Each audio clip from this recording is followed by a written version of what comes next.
जय हिंद दोस्तों, मैं नवीन शर्मा आप सभी का स्वागत करता हूं। आशा करता हूं आप सब एकदम अच्छे हैं, एकदम बेहतरीन हैं। एक बार सारे प्यारे दोस्त बताएंगे आप सब कैसे हैं। उम्मीद करेंगे बढ़िया होंगे, बेहतरीन होंगे, शानदार होंगे। और सारे प्यारे साथियों का एकदम दिल से स्वागत है। अंकित कुमार, खुशबू, सेजल, इनोसेंट गर्ल, हंसू, मोनिका, कोमल, दीपक जाटव, नवीन सर का बायां हाथ, निकिता सैनी, उत्तम चतुर्वेदी, गुड्डू रानी, आर्यन कुमार, दिनेश कुमार, नवीन सर का क्रांतिवीर, शुभम पाल, हिमांशु, सारे प्यारे साथियों का स्वागत है। और दोस्त हम पहुंच चुके हैं प्रैक्टिस सेट नंबर 16 पर। एक बार थम्स अप करके बता दें मुझे। जी भैया, रिवीजन करते हुए आगे बढ़ रहे हैं। और आप चिंता मत करो, हम अच्छे छात्र हैं और हम जानते हैं कि उन चीज़ों को हमको रिवाइज करके रख रहा है। ठीक है, आगे आएंगे। तो पहले क्वेश्चन का आंसर करें। पिछले प्रैक्टिस सेट के जो 5 क्वेश्चन हैं, तो साजो उत्सव कहाँ पर मनाया जाता है? तो साजो कहाँ पर मनाया जाता है? हिमाचल प्रदेश में। नलवारी भी यहीं का है, चैत्रौल, फुलैच सब यहीं के हैं। सुप्रीम कोर्ट की सहायक शक्ति कहाँ पर है? जो सब्सिडरी साथी आपका पावर है वो आर्टिकल 140 में है, आर्टिकल 140 में है। हेली पुच्छल तारा पहली बार कब देखा गया था? तो हेली पुच्छल तारा पहली बार देखा गया था 1986 में, 1986 में। कन्हेरी की गुफाएं कहाँ पर स्थित हैं? ये महाराष्ट्र में है। कहाँ पर है? महाराष्ट्र में है आपका। उदयगिरी खंडगिरी बहुत इंपॉर्टेंट है, जो उड़ीसा में मैंने आपको बताई थी। सुदीर्मन कप का संबंध किस खेल से है? तो वो बैडमिंटन से है। किससे है? बैडमिंटन से उसका संबंध है, बैडमिंटन। क्या आप मुझे बता सकते हैं बैडमिंटन किस देश का नेशनल गेम है? बैडमिंटन किस देश का नेशनल गेम है? तो क्या बोलोगे? मलेशिया का है भैया और इंडोनेशिया का है। एक बार स्कोर बताएंगे सारे साथी, तब हम आपका स्कोर देख के बताएंगे। पूरू 5 स्कोर है, विश्रुत 5 स्कोर है, सौरभ सिंह चंदेल 5 स्कोर है, अमृता कुमारी ठीक आंसर दे रहे हैं। और आपका कोमल पटेल 5 हैं, RWA के दीवाने 4 पर हैं और माधव यादव 4 पर हैं। तो शुरू करते हैं साथी आज की क्लास को बिना किसी देरी के। पहला क्वेश्चन आप लोगों के सामने है। झारखंड में मवेशियों के सम्मान में दिवाली के तुरंत बाद अमावस्या, देखो आपको पता होना चाहिए दिवाली कब मनती है? अमावस्या को मनती है, ठीक है। और होली कब मनती है? होली पूर्णिमा को मनती है, ठीक है। अमावस्या के अगले दिन मनाया जाता है, यानी कि आपका दिवाली के अगले दिन मनाया जाता है। कौन सा है? तो आपको पता होना चाहिए, सोहराय है। कौन सी जाति इसको मनाती है? संथाल ट्राइब। कौन सी? संथाल जाति इसको मनाती है, संथाल जाति इसको मनाती है, ये आपको पता होना चाहिए, संथाल जाति। रोहिणी की बात करते हैं। रोहिणी आपका साथी खेतों में फसल बोने का, ठीक है, खेतों में जो सीडिंग होती है, बीज बोने का त्यौहार है। खेतों में बीज बोया जाता है इसमें। मकर और भगता पर्व ये भी आपका कहाँ के हैं? झारखंड के ही हैं ये तो। अच्छा मुझे बताओ, जावा त्यौहार मनता है यहाँ पे? नहीं, झारखंड में। झारखंड की अगर हम बात करें, यहाँ पर जावा फेस्टिवल मनता है। हाँ जी, इसको कौन मनाती हैं? अविवाहित लड़कियां, यानी कि जो अनमैरिड गर्ल्स हैं, अनमैरिड, अविवाहित लड़कियां, अनमैरिड गर्ल्स के द्वारा, अविवाहित लड़कियों द्वारा इसको मनाया जाता है। अविवाहित लड़कियों द्वारा, अनमैरिड गर्ल्स के द्वारा। सरहुल बहुत इंपॉर्टेंट है, हर एग्जाम में लगभग पूछा जाता है। सरहुल क्या होता है? ये साथी जब बसंत आता है, ऑटम आता है आपका, बसंत आगमन पर यह त्यौहार मनाया जाता है। किस पर? बसंत आगमन पर। बाकी त्यौहार आप बताएं मुझे एक एक। झारखंड के किसी एक फेस्टिवल का नाम लिखें। झारखंड में बंदना होता नहीं होता? हाँ जी, बंदना होता है। आपका टूसू होता है, यहाँ पर नहीं होता? जी भैया, टूसू होता है आपका। फगुआ मनाया जाता है, झारखंड में नहीं मनाया जाता? जी भैया, मनाया जाता है। भाई भीख फेस्टिवल मनाया जाता है? नहीं, भाई भीख, हाँ जी, मनाया जाता है। जानी शिकार फेस्टिवल मनाया जाता है? नहीं मनाया जाता? जानी, जानी शिकार। और चांडी पर्व, चांडी पर्व बहुत पूछा जाता है। चांडी पर्व मनाया जाता है? नहीं मनाया जाता? जी भैया, मनाया जाता है चांडी पर्व, ठीक है। ये झारखंड के आपका बहुत चर्चित आपका फेस्टिवल्स हैं। यहीं पर हम आपसे बात करें कर्नाटक का कोई एक फेस्टिवल, मुझे आप बताओ। कर्नाटक के किसी फेस्टिवल की बात अगर हम करते हैं, तो कर्नाटक में सबसे इंपॉर्टेंट फेस्टिवल में नाम आता है आपका हम्पी का, हम्पी उत्सव। हम्पी, जिसको हम विजय उत्सव के नाम से भी जानते हैं। विक्ट्री फेस्टिवल है ये। क्या है? विक्ट्री फेस्टिवल है। कैलपौध, कैलपौध ये मनाया जाता है कर्नाटक में? नहीं मनाया जाता? हाँ जी, मनाया जाता है। हुतरी, हुतरी फेस्टिवल, हाँ जी। आपका गोम्बे हब्बा मनाया जाता है? नहीं मनाया जाता? हाँ जी, मनाया जाता है। गोम्बे हब्बा, गोम्बे हब्बा फेस्टिवल मनाया जाता है, गोम्बे हब्बा। एक आप बताएं, बोलें जी फटाफट से। भैया कंबाला मनाया जाता है। बहुत बढ़िया। आपसे मेरा क्वेश्चन रहेगा, कंबाला में किस जानवर की दौड़ होती है? किस जानवर की दौड़ होती है कंबाला में? तो याद रख लेना, यहाँ पे आपका भैंसा दौड़ होती है। क्या? भैंसा दौड़ होती है कंबाला में। वैरामुंडी मनाया जाता है यहाँ पे? नहीं मनाया जाता है? हाँ जी, मनाया जाता है। और अगर हम आपसे पूछ लें दोस्त कि दक्षिण का नववर्ष किस त्योहार को मनाते हैं? बहुत बढ़िया, दुआ ने एकदम अच्छा आंसर किया है, पट्टादकल। Very good. पट्टादकल उत्सव मनाया जाता है? नहीं मनाया जाता? पट्टा दकल, हाँ जी, मनाया जाता है। अभी हमने आपसे क्वेश्चन पूछा, क्या बोलेंगे, यहाँ का जो न्यू ईयर है वो कौन सा है?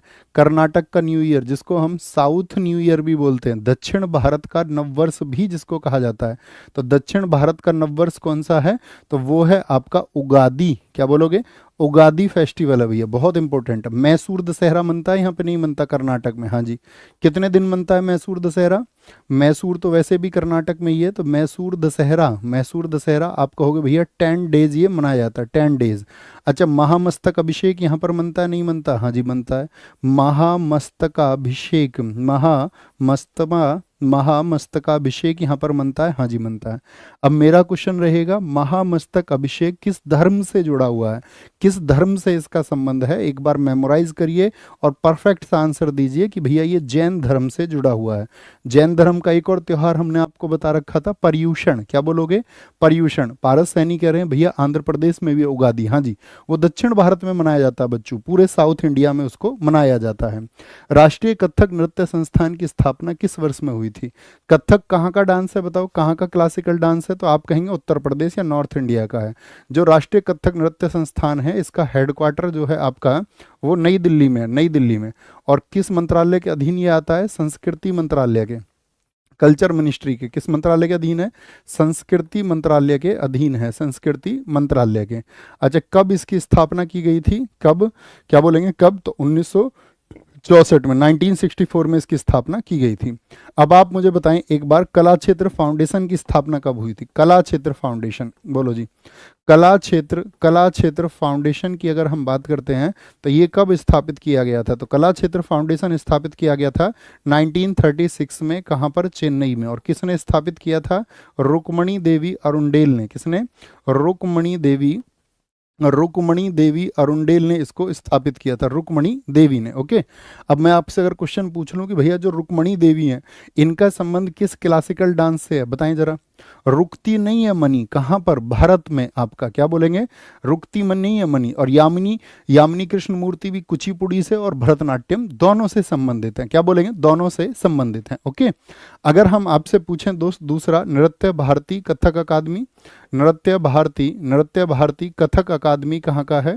कथक अकादमी, ये भी कथक के लिए ही है। और आपका कहाँ पर स्थित है ये पूछा जा सकता है आपसे, तो आप बोलना पुणे में। भारत की आज़ादी पर 1947 में किसने स्थापित किया था? रोहिणी भाटे ने। और रोहिणी भाटे का संबंध किससे है? रोहिणी भाटे का संबंध किस क्लासिकल डांस से है? तो कथक से है उनका संबंध भी। किससे? कथक से। अगर हम आपसे पूछ लें, कदम्ब नृत्य केंद्र की स्थापना किसने की थी? कदम्ब नृत्य केंद्र, ये साथी आपका अहमदाबाद में है। कहाँ पर? अहमदाबाद में 1967 में स्थापित किया गया था। किसने स्थापित किया था? तो ये थी आपका कुमुदनी लखिया। अब मेरा क्वेश्चन रहेगा, कुमुदनी लखिया का संबंध किससे है? कुमुदनी लखिया का संबंध किस क्लासिकल डांस से है? कुमुदनी लखिया। तो सबका आंसर आए तभी आगे बढ़ेंगे। कुमुदनी लखिया का संबंध किस डांस से है? कथक। कथक। विशाल यादव जी का सबसे अच्छा और सबसे पहले आंसर आया। अब हम आपसे पूछेंगे, यामिनी स्कूल ऑफ डांस किसने स्थापित किया था? Yamini school of dance, Yamini school of dance किसने स्थापित किया था 1990 में नई दिल्ली में? बताओ जी, नई दिल्ली में किसने स्थापित किया था? तो वो थी आपका यामिनी कृष्णमूर्ति। कौन थी? यामिनी कृष्णमूर्ति थी। और यामिनी कृष्णमूर्ति जिनको कुचिपुड़ी की मसाल भी कहा जाता है, टॉर्च ऑफ कुचिपुड़ी भी इनको कहा जाता है। अच्छा, यामिनी कृष्णमूर्ति ने एक बुक भी लिखी है, उस बुक का नाम बता सकते हैं क्या आप? उस बुक का नाम बता सकते हैं? तो आप कहेंगे ए पैशन फॉर डांस। इनकी बुक कौन सी है? इनकी बुक का नाम है a passion for dance. A passion for dance, a passion for dance क्या है इनकी? ए पैशन फॉर डांस इनकी बुक का नाम है, a passion for dance. Okay, next.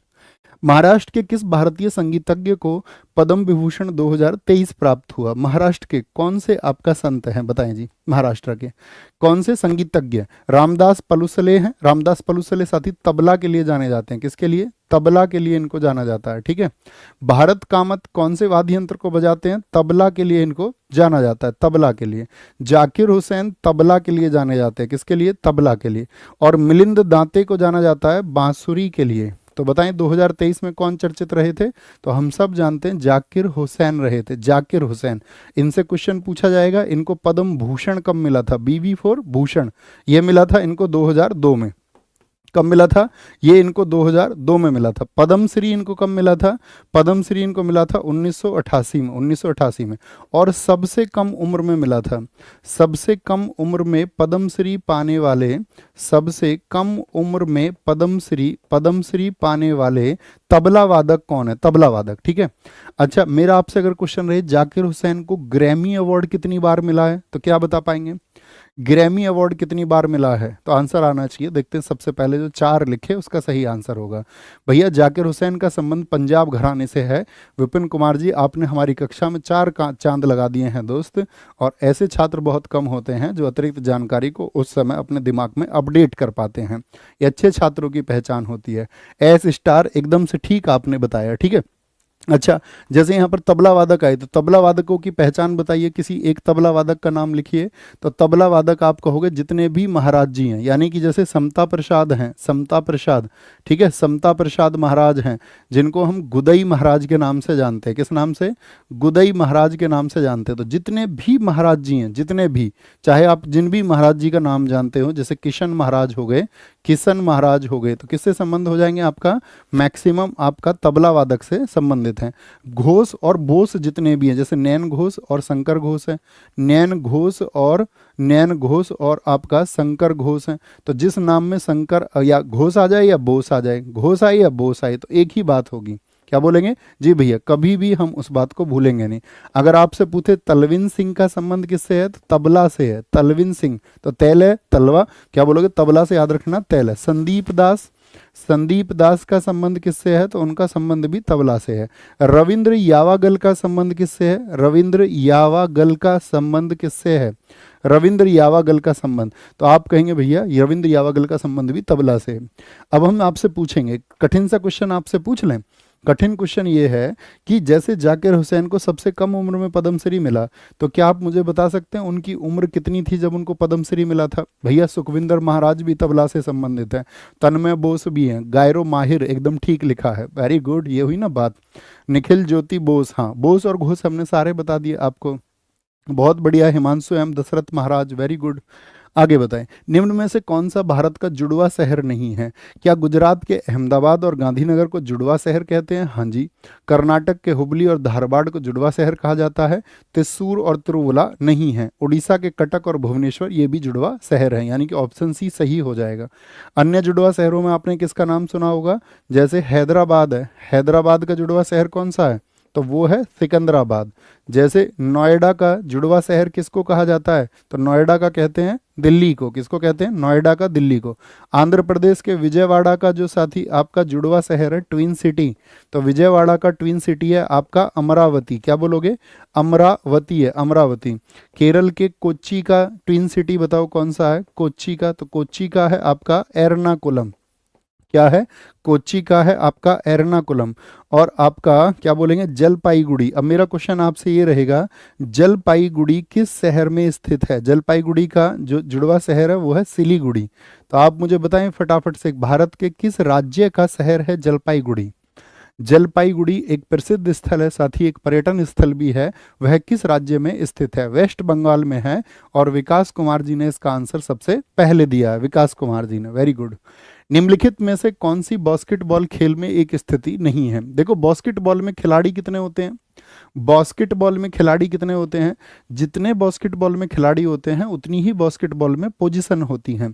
तो बास्केटबॉल में जो प्लेयर होते हैं उनका नंबर होता है आपका, इसमें प्लेयर होते हैं 5। कितने प्लेयर होते हैं? 5 प्लेयर होते हैं। तो पॉइंट गार्ड होता है, हाँ जी, शूटिंग गार्ड होता है, स्मॉल फॉरवर्ड, ऑलराउंडर नहीं होता, ये तो क्रिकेट में होता है। एक इसमें होता है पावर फॉरवर्ड। क्या होता है? पावर फॉरवर्ड होता है, पावर फॉरवर्ड होता है आपका, पावर फॉरवर्ड होता है। और एक इसमें होता है आपका सेंटर। क्या होता है? एक इसमें होता है सेंटर। तो कुल मिला के कितनी पोजीशन हो जाती हैं? 5 पोजीशन हो जाती हैं, और 5 ही क्या होते हैं? इसमें खिलाड़ी होते हैं। इसके मैदान की लंबाई बताओ बास्केटबॉल की, मैदान की लंबाई कितनी होती है? मैदान की माप बताओ, लंबाई तो छोड़िए, मैदान की माप। मेजरमेंट ऑफ कोर्ट कितना होता है इसमें?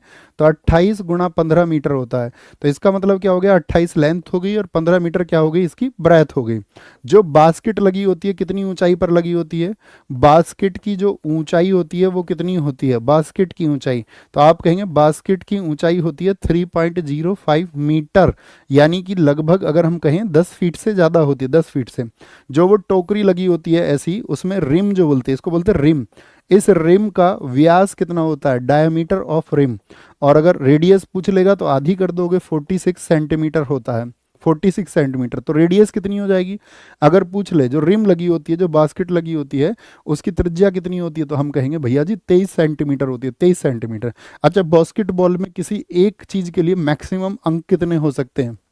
बास्केटबॉल में मैक्सिमम अंक कितने मिल सकते हैं? तो मैक्सिमम अंक मिल सकते हैं एक बार में 4। और अगर मिनिमम की बात करें, मिनिमम कितने आपका अंक मिल सकते हैं? तो मिनिमम अंक मिलता है इसमें 1। क्या बोलेंगे? 1। अगर आपसे पूछे कि बास्केटबॉल ओलंपिक में कब शामिल हुआ? बास्केटबॉल, देखो किसी भी खेल का ओलंपिक में शामिल होने का वर्ष बहुत इंपॉर्टेंट हो जाता है दोस्त। क्या बोलेंगे? 1904 में, 1904 में। और यहीं पे पूछे अगर महिला बास्केटबॉल की बात करें, महिला बास्केटबॉल की शुरुआत की बात करें, महिला बास्केटबॉल, तो आपका आंसर आएगा फिर बहुत बाद में, यानी कि 1976 में, 1976 में, 1976 में, 1976 में वो आपका 1976 में उसकी शुरुआत हुई थी। लिबरो शब्द का प्रयोग किस खेल में किया जाता है? देखो लिबरो का अर्थ होता है आपका, लिबरो वर्ड का मीनिंग होता है आपका जो साथी रक्षात्मक खिलाड़ी होता है, यानी डिफेंस के लिए जो खिलाड़ी खड़ा हो, डिफेंस के लिए, डिफेंस प्लेयर को बोलते हैं आपका लिबेरो। तो ये किस खेल में होता है लिबेरो? तो आप कहेंगे ये होता है वॉलीबॉल में। फटाफट से बताओ वॉलीबॉल में साथी कितने प्लेयर होते हैं? प्लेयर, तो बास्केटबॉल में 5 होते हैं। बास्केट कैसे फेंकी जाती है? ऐसे हाथों से। तो 1 2 3 4 5, यूँ तो हर गेंद भैया ऐसे ही फेंकी जाती है, लेकिन बास्केटबॉल को याद रखना ऊपर की तरफ फेंकी जाती है, ऊपर की तरफ। तो बास्केट 5 की होती है, और वॉली में याद रखना बॉल के अलावा के लेटर्स 1 2 3 4 5 6। तो वॉलीबॉल में कितने खिलाड़ी होते हैं? 6 प्लेयर होते हैं। कितने होते हैं? 6 प्लेयर होते हैं, 6 प्लेयर इसमें होते हैं। और इसी में जो साथी अन्य शब्दावली होती हैं, अन्य जो साथी इसमें शब्दावली जुड़ी हुई हैं, वो कौन कौन सी हैं? आपका जो वॉलीबॉल से जुड़ी हुई हैं। इसमें एक वर्ड पूछा जाता है पेनिट्रेशन, बहुत इंपॉर्टेंट है। पेनिट्रेशन का संबंध किससे? इसी से। बूस्टर शब्द पूछा जाए आपसे, बूस्टर पूछा जाए, डिंक पूछा जाए, डिंक, स्पाइकर्स पूछा जाए, सबसे ज्यादा पूछे जाते हैं पेनिट्रेशन और स्पाइकर्स वर्ड को, स्पाइकर्स वर्ड को, ठीक है। एक पूछा जाता है इसमें साइड आर्म का संबंध किससे? साइड आर्म का संबंध किससे? साइड आर्म का संबंध किससे है? क्या आप मुझे बता सकते हो कि जो भारतीय वॉलीबॉल संघ था उसकी स्थापना कब हुई थी? तो याद रख लेना, इंटरनेशनल वॉलीबॉल संघ की स्थापना हुई 1947 में, और उसके 4 वर्षों के बाद में भारतीय वॉलीबॉल संघ की स्थापना हुई थी। तो क्या बोलोगे? पहले बना था इंटरनेशनल वॉलीबॉल संघ, इंटरनेशनल वॉलीबॉल संघ बना था कब? आपका 1947 में, इंटरनेशनल वॉलीबॉल फेडरेशन। और अगर पूछ ले भारतीय, यानी कि आपका इंडियन वॉलीबॉल फेडरेशन कब बना? तो ये बना था 4 वर्षों के बाद में, अर्थात 1951 में बना था, 1951 में। इसमें मैदान की माप बताओ क्या होती है? जो वॉलीबॉल में साथी मैदान की माप होती है, तो वो होती है आपका 18 गुणा 9 मीटर। क्या होती है? यानी लेंथ होती है 18 और ब्रेथ होती है उसकी 9 मीटर, उसकी चौड़ाई होती है, चौड़ाई होती है, ठीक है। अगर मैं आपसे पूछ लूं कि ये किस ओलंपिक में शामिल हुए थे, किस ओलंपिक में, ओलंपिक में कब शामिल हुआ आपका, ओलंपिक में कब शामिल हुआ था आपका वॉलीबॉल? तो ओलंपिक में शामिल होने का वर्ष लिखना 1964 में। और इसके जो फादर साहब हैं, जो इसके जनक हैं, जो इसके जनक हैं वो हैं जी मॉर्गन। क्या बोलोगे? जी मॉर्गन को वॉलीबॉल का पिता कहा जाता है, जी मॉर्गन को, ठीक है। अच्छा, एक गेम और होता है। अब देखो क्वेश्चन में बड़े ध्यान से देखना एग्जाम में, अगर वॉलीबॉल पूछ रहा है सिंपल तो ठीक बात है, लेकिन बीच वॉलीबॉल लिख दिया तो हमारे आंसर चेंज हो जाएंगे। मैदान की माप भी और ओलंपिक में शामिल होने का वर्ष भी। जैसे मैं आपसे बोलूं बीच वॉलीबॉल की, बीच वॉलीबॉल में जो मैदान होता है, बीच वॉलीबॉल जो समुद्र के बीच पर खेला जाता है, बीच वॉलीबॉल, तो बीच वॉलीबॉल बताओ भैया इसमें मैदान कितने का हो जाता है? तो इसमें मैदान हो जाता है 16 गुणा 8 मीटर की। और ये ओलंपिक में गया था अटलांटा में 1996 में, ओलंपिक में 1996 में ये क्या हुआ था? शामिल हुआ था। मेरा क्वेश्चन आपसे रहेगा, मुझे बताओ वॉलीबॉल किन देशों का नेशनल गेम है? वॉलीबॉल। तो पहली बॉल बाली, बाली से नेपाली, एक तो वो याद रख लेना, और एक श्रीलंका से याद रख लेना, जैसे रामायण वाला पात्र है बाली, तो श्रीलंका, श्रीलंका बाली। तो एक तो लंका का बाली और एक नेपाली का बाली। तो वॉलीबॉल खेला जाता है कहाँ पे? नेपाल में, नेपाल में और आपका श्रीलंका में। नेपाल का पहले जो नेशनल गेम होता था वो होता था नेपाल का दंडी बियो। क्या होता था? वो होता था दंडी बियो। पहले वो गिल्ली बल्ला खेलते थे, गिल्ली बल्ला, क्या बोलेंगे? गिल्ली बल्ला वो खेलते थे। ओके, कोई दिक्कत, कोई परेशानी? अच्छा, यहाँ पे एक क्वेश्चन और बन जाएगा। हाँ, इसमें मुझे बताओ, जो नेट होता है, नेट, नेट की ऊंचाई क्या होती है? क्योंकि वो पुरुषों और महिलाओं के लिए अलग होती है। और अगर मैं पूछूं, नेट सबसे ज़्यादा वॉलीबॉल का पूछा जाता है, कितना होता है? 2.43 मीटर। ये होता है पुरुष के लिए, मेल के लिए। और 2.24 मीटर ये होता है आपका महिला के लिए। किसके लिए? महिला के लिए होता है, महिला के लिए। अगर मैं पूछूं आपसे, बॉल कितनी भारी होती है? क्रिकेट, इतना बता दीजिए, चलो छोड़ो। क्रिकेट से भारी होती है कि क्रिकेट से हल्की होती है वॉलीबॉल की गेंद? क्रिकेट से भारी होती है। जैसे क्रिकेट हमने आपको बता रखा है, ठीक है, कि 155 से 163 ग्राम, हॉकी 155 से 163 ग्राम होती है। बहुत बढ़िया भैया, 250 ग्राम के आसपास होती है। अंशु गैंगवार ने आंसर भी दे दिया है। यार तुम मतलब इतना शार्प ब्रेन कैसे हो सकते हो कि जो मैं तुमसे पूछूं, ऐसे सब तो नहीं बताते, लेकिन बहुत सारे बच्चे ऐसे मौजूद रहते हैं जो फटाक से आंसर दे देते हैं, फटाक से, ठीक है, विद इन सेकेंड। गजब। द गाइड पुस्तक के लेखक निम्नलिखित में से कौन है? रोहिंटन मिस्त्री या नहीं? इन्होंने लिखी है ए फाइन बैलेंस। क्या लिखी है? A fine balance. बहुत चर्चित किताब है ये। क्या बोलोगे? A fine balance. A fine balance इनकी बुक है और बहुत चर्चित किताब है, ए फाइन बैलेंस। क्या आर के नारायण है? एकदम से ठीक आंसर आ जाएगा जी भैया, आर के Narayan.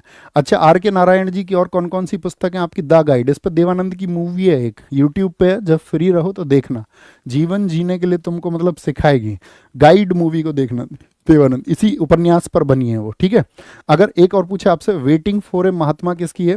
Waiting for a Mahatma, waiting for a Mahatma. अच्छा, वेटिंग फॉर ए वीजा किसकी थी? तो वो बाबा साहब भीमराव अंबेडकर की पुस्तक थी, ठीक है।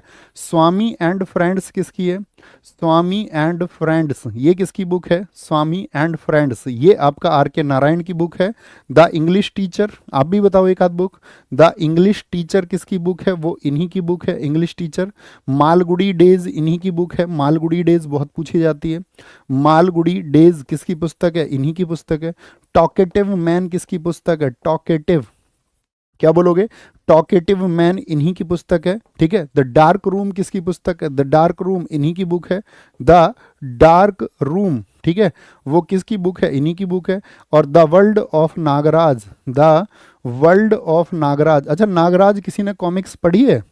नागराज कॉमिक्स पढ़ने वाला कोई है कैरेक्टर? हमारे टाइम पे तो आती थी, हमारे स्कूल में मिलती थी, लाइब्रेरी में, ठीक है। 1 रुपया जमा करोगे और तो आपको मिलेगी, आपका 3 दिन के लिए कॉमिक्स मिलेगी, है ना।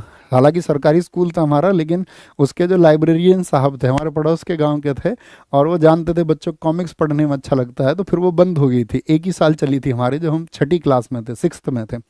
नागराज आपका। और एक कैरेक्टर था चाचा चौधरी, अगर तुमने सुने हो कभी। एक कैरेक्टर था, अपना फेवरेट कैरेक्टर था डोगा, डोगा, जिसका कुत्ते का मुंह था और उसके पास सारे वेपन थे। तो उसके वेपन्स की जानकारी मिलती थी कि डोगा के पास एक ऐसी बंदूक है जो 1 सेकंड में 20,000 फायर करती है। इतने खतरनाक खतरनाक वेपन उसके पास में थे, जो आज भी किसी देश की किसी सेना के पास में नहीं है। सुनिए, तुमने नहीं सुनी, ठीक है, बोले जी फटाफट से। तो क्या बोलेंगे आपका? विक्रम चंद्रा, इनकी भी कोई बुक है क्या? हाँ जी, विक्रम चंद्रा की जो चर्चित बुक का नाम है वो है सेक्रेड गेम्स। कौन सी? सेक्रेड गेम्स इनकी बुक है, सेक्रेड गेम्स, बहुत चर्चित किताब है और पूछी जाती है, सेक्रेड गेम्स। शशि थरूर की अगर बात करें आपसे, शशि थरूर, इन्होंने भी बहुत चर्चित किताबें लिखी हैं और एसएससी के फेवरेट राइटर्स में से एक हैं शशि थरूर। तो बताएं भैया, इनकी किताब कौन सी है? इनकी किताब है Kerala god own country, Kerala god's own country. क्या बोलोगे? गॉड्स ऑन कंट्री, ये किसकी बुक है? गॉड्स ऑन कंट्री, ये इन्हीं की बुक है। Why I am a Hindu, इस किताब को कभी आप पढ़ना, why I am a Hindu, ठीक है। इस किताब को अपनी विश लिस्ट में लिख लो, जो किताब मैं तुम्हें बताता हूँ लिख लिया करो, ठीक है। क्या बोलेंगे? अंबेडकर ए लाइफ, बाबा साहब भीमराव अंबेडकर जी के संघर्ष को इन्होंने लिखा है, पढ़ना कभी। अंबेडकर ए लाइफ बहुत पूछी जाती है। रायोट बुक इनकी है, रायोट। और सो बिजनेस किसकी किताब है? सो बिजनेस, तो सो बिजनेस इन्हीं की बुक है, सो बिजनेस। और एक इनकी चर्चित किताब है पैक्स इंडिका, पैक्स इंडिका किसकी बुक है? पैक्स इंडिका इन्हीं की बुक है, पैक्स इंडिका इन्हीं की बुक है। दिखाएं भैया किस किस साथी ने लिखा। The great Indian novel, Vinod Kumar Paswan ji कह रहे हैं द ग्रेट इंडियन नोवेल, बहुत चर्चित किताब है, जरूर विकास पासवान जी आपके कमेंट को हम लेंगे। द ग्रेट इंडियन नोवेल, क्या बोलोगे? द ग्रेट इंडियन नोवेल इन्हीं का बुक है, ग्रेट इंडियन नोवेल, बहुत शानदार, ग्रेट इंडियन नोवेल बहुत चर्चित किताब है इनकी है, ठीक है। और बताएंगे ग्रेट इंडियन, आपका ग्रेट इंडियन नोवेल होगा द पैराडॉक्सिकल पीएम, बहुत बढ़िया जी, very good very good. Mahabharat पर भी इन्होंने लिखा है भैया।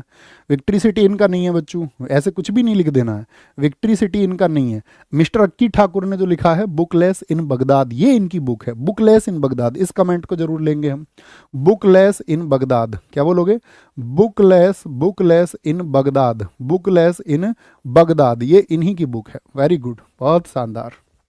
नेक्स्ट क्या बोलेंगे? निम्नलिखित में से भारत में एक उच्च न्यायालय के बारे में क्या सही नहीं है? हाई कोर्ट के बारे में कौन सा जो स्टेटमेंट है वो ट्रू नहीं है? पहला हमारा क्वेश्चन रहेगा देश में हाई कोर्ट कितने हैं टोटल, देश में नंबर ऑफ हाई कोर्ट कितना है, नंबर ऑफ हाई कोर्ट। तो द्वितीय अपील उच्च न्यायालय के अपीलीय क्षेत्राधिकार में है। उच्च न्यायालय के प्रत्येक न्यायाधीश की नियुक्ति राष्ट्रपति करता है। देखो द्वितीय अपील कह रहा है, देखो पहली अपील कहाँ होती है? सुप्रीम कोर्ट में, और द्वितीय अपील अधिकारी कौन है? वो हाई कोर्ट है, वो हाई कोर्ट है, ठीक है। उच्च न्यायालय के प्रत्येक, नहीं जी, हाई कोर्ट का जो भी साथी न्यायाधीश होगा उसको राष्ट्रपति नियुक्त करेंगे क्या? तो आप कहोगे नहीं भैया, क्या बोलोगे? इसकी नियुक्ति क्या राष्ट्रपति, नहीं सॉरी राष्ट्रपति तो करते हैं, एकदम ठीक बात है, ये तो सही हो जाएगा। उच्च न्यायालय के प्रत्येक न्यायाधीश की नियुक्ति राष्ट्रपति करते हैं, हमने राज्यपाल समझ लिया इसको। उच्च न्यायालय के न्यायाधीशों की नियुक्ति राज्यपाल करता है, ये गलत बात हो जाएगी, क्योंकि राज्यपाल नहीं करते हैं, कौन करते हैं? प्रेसिडेंट साहब करते हैं।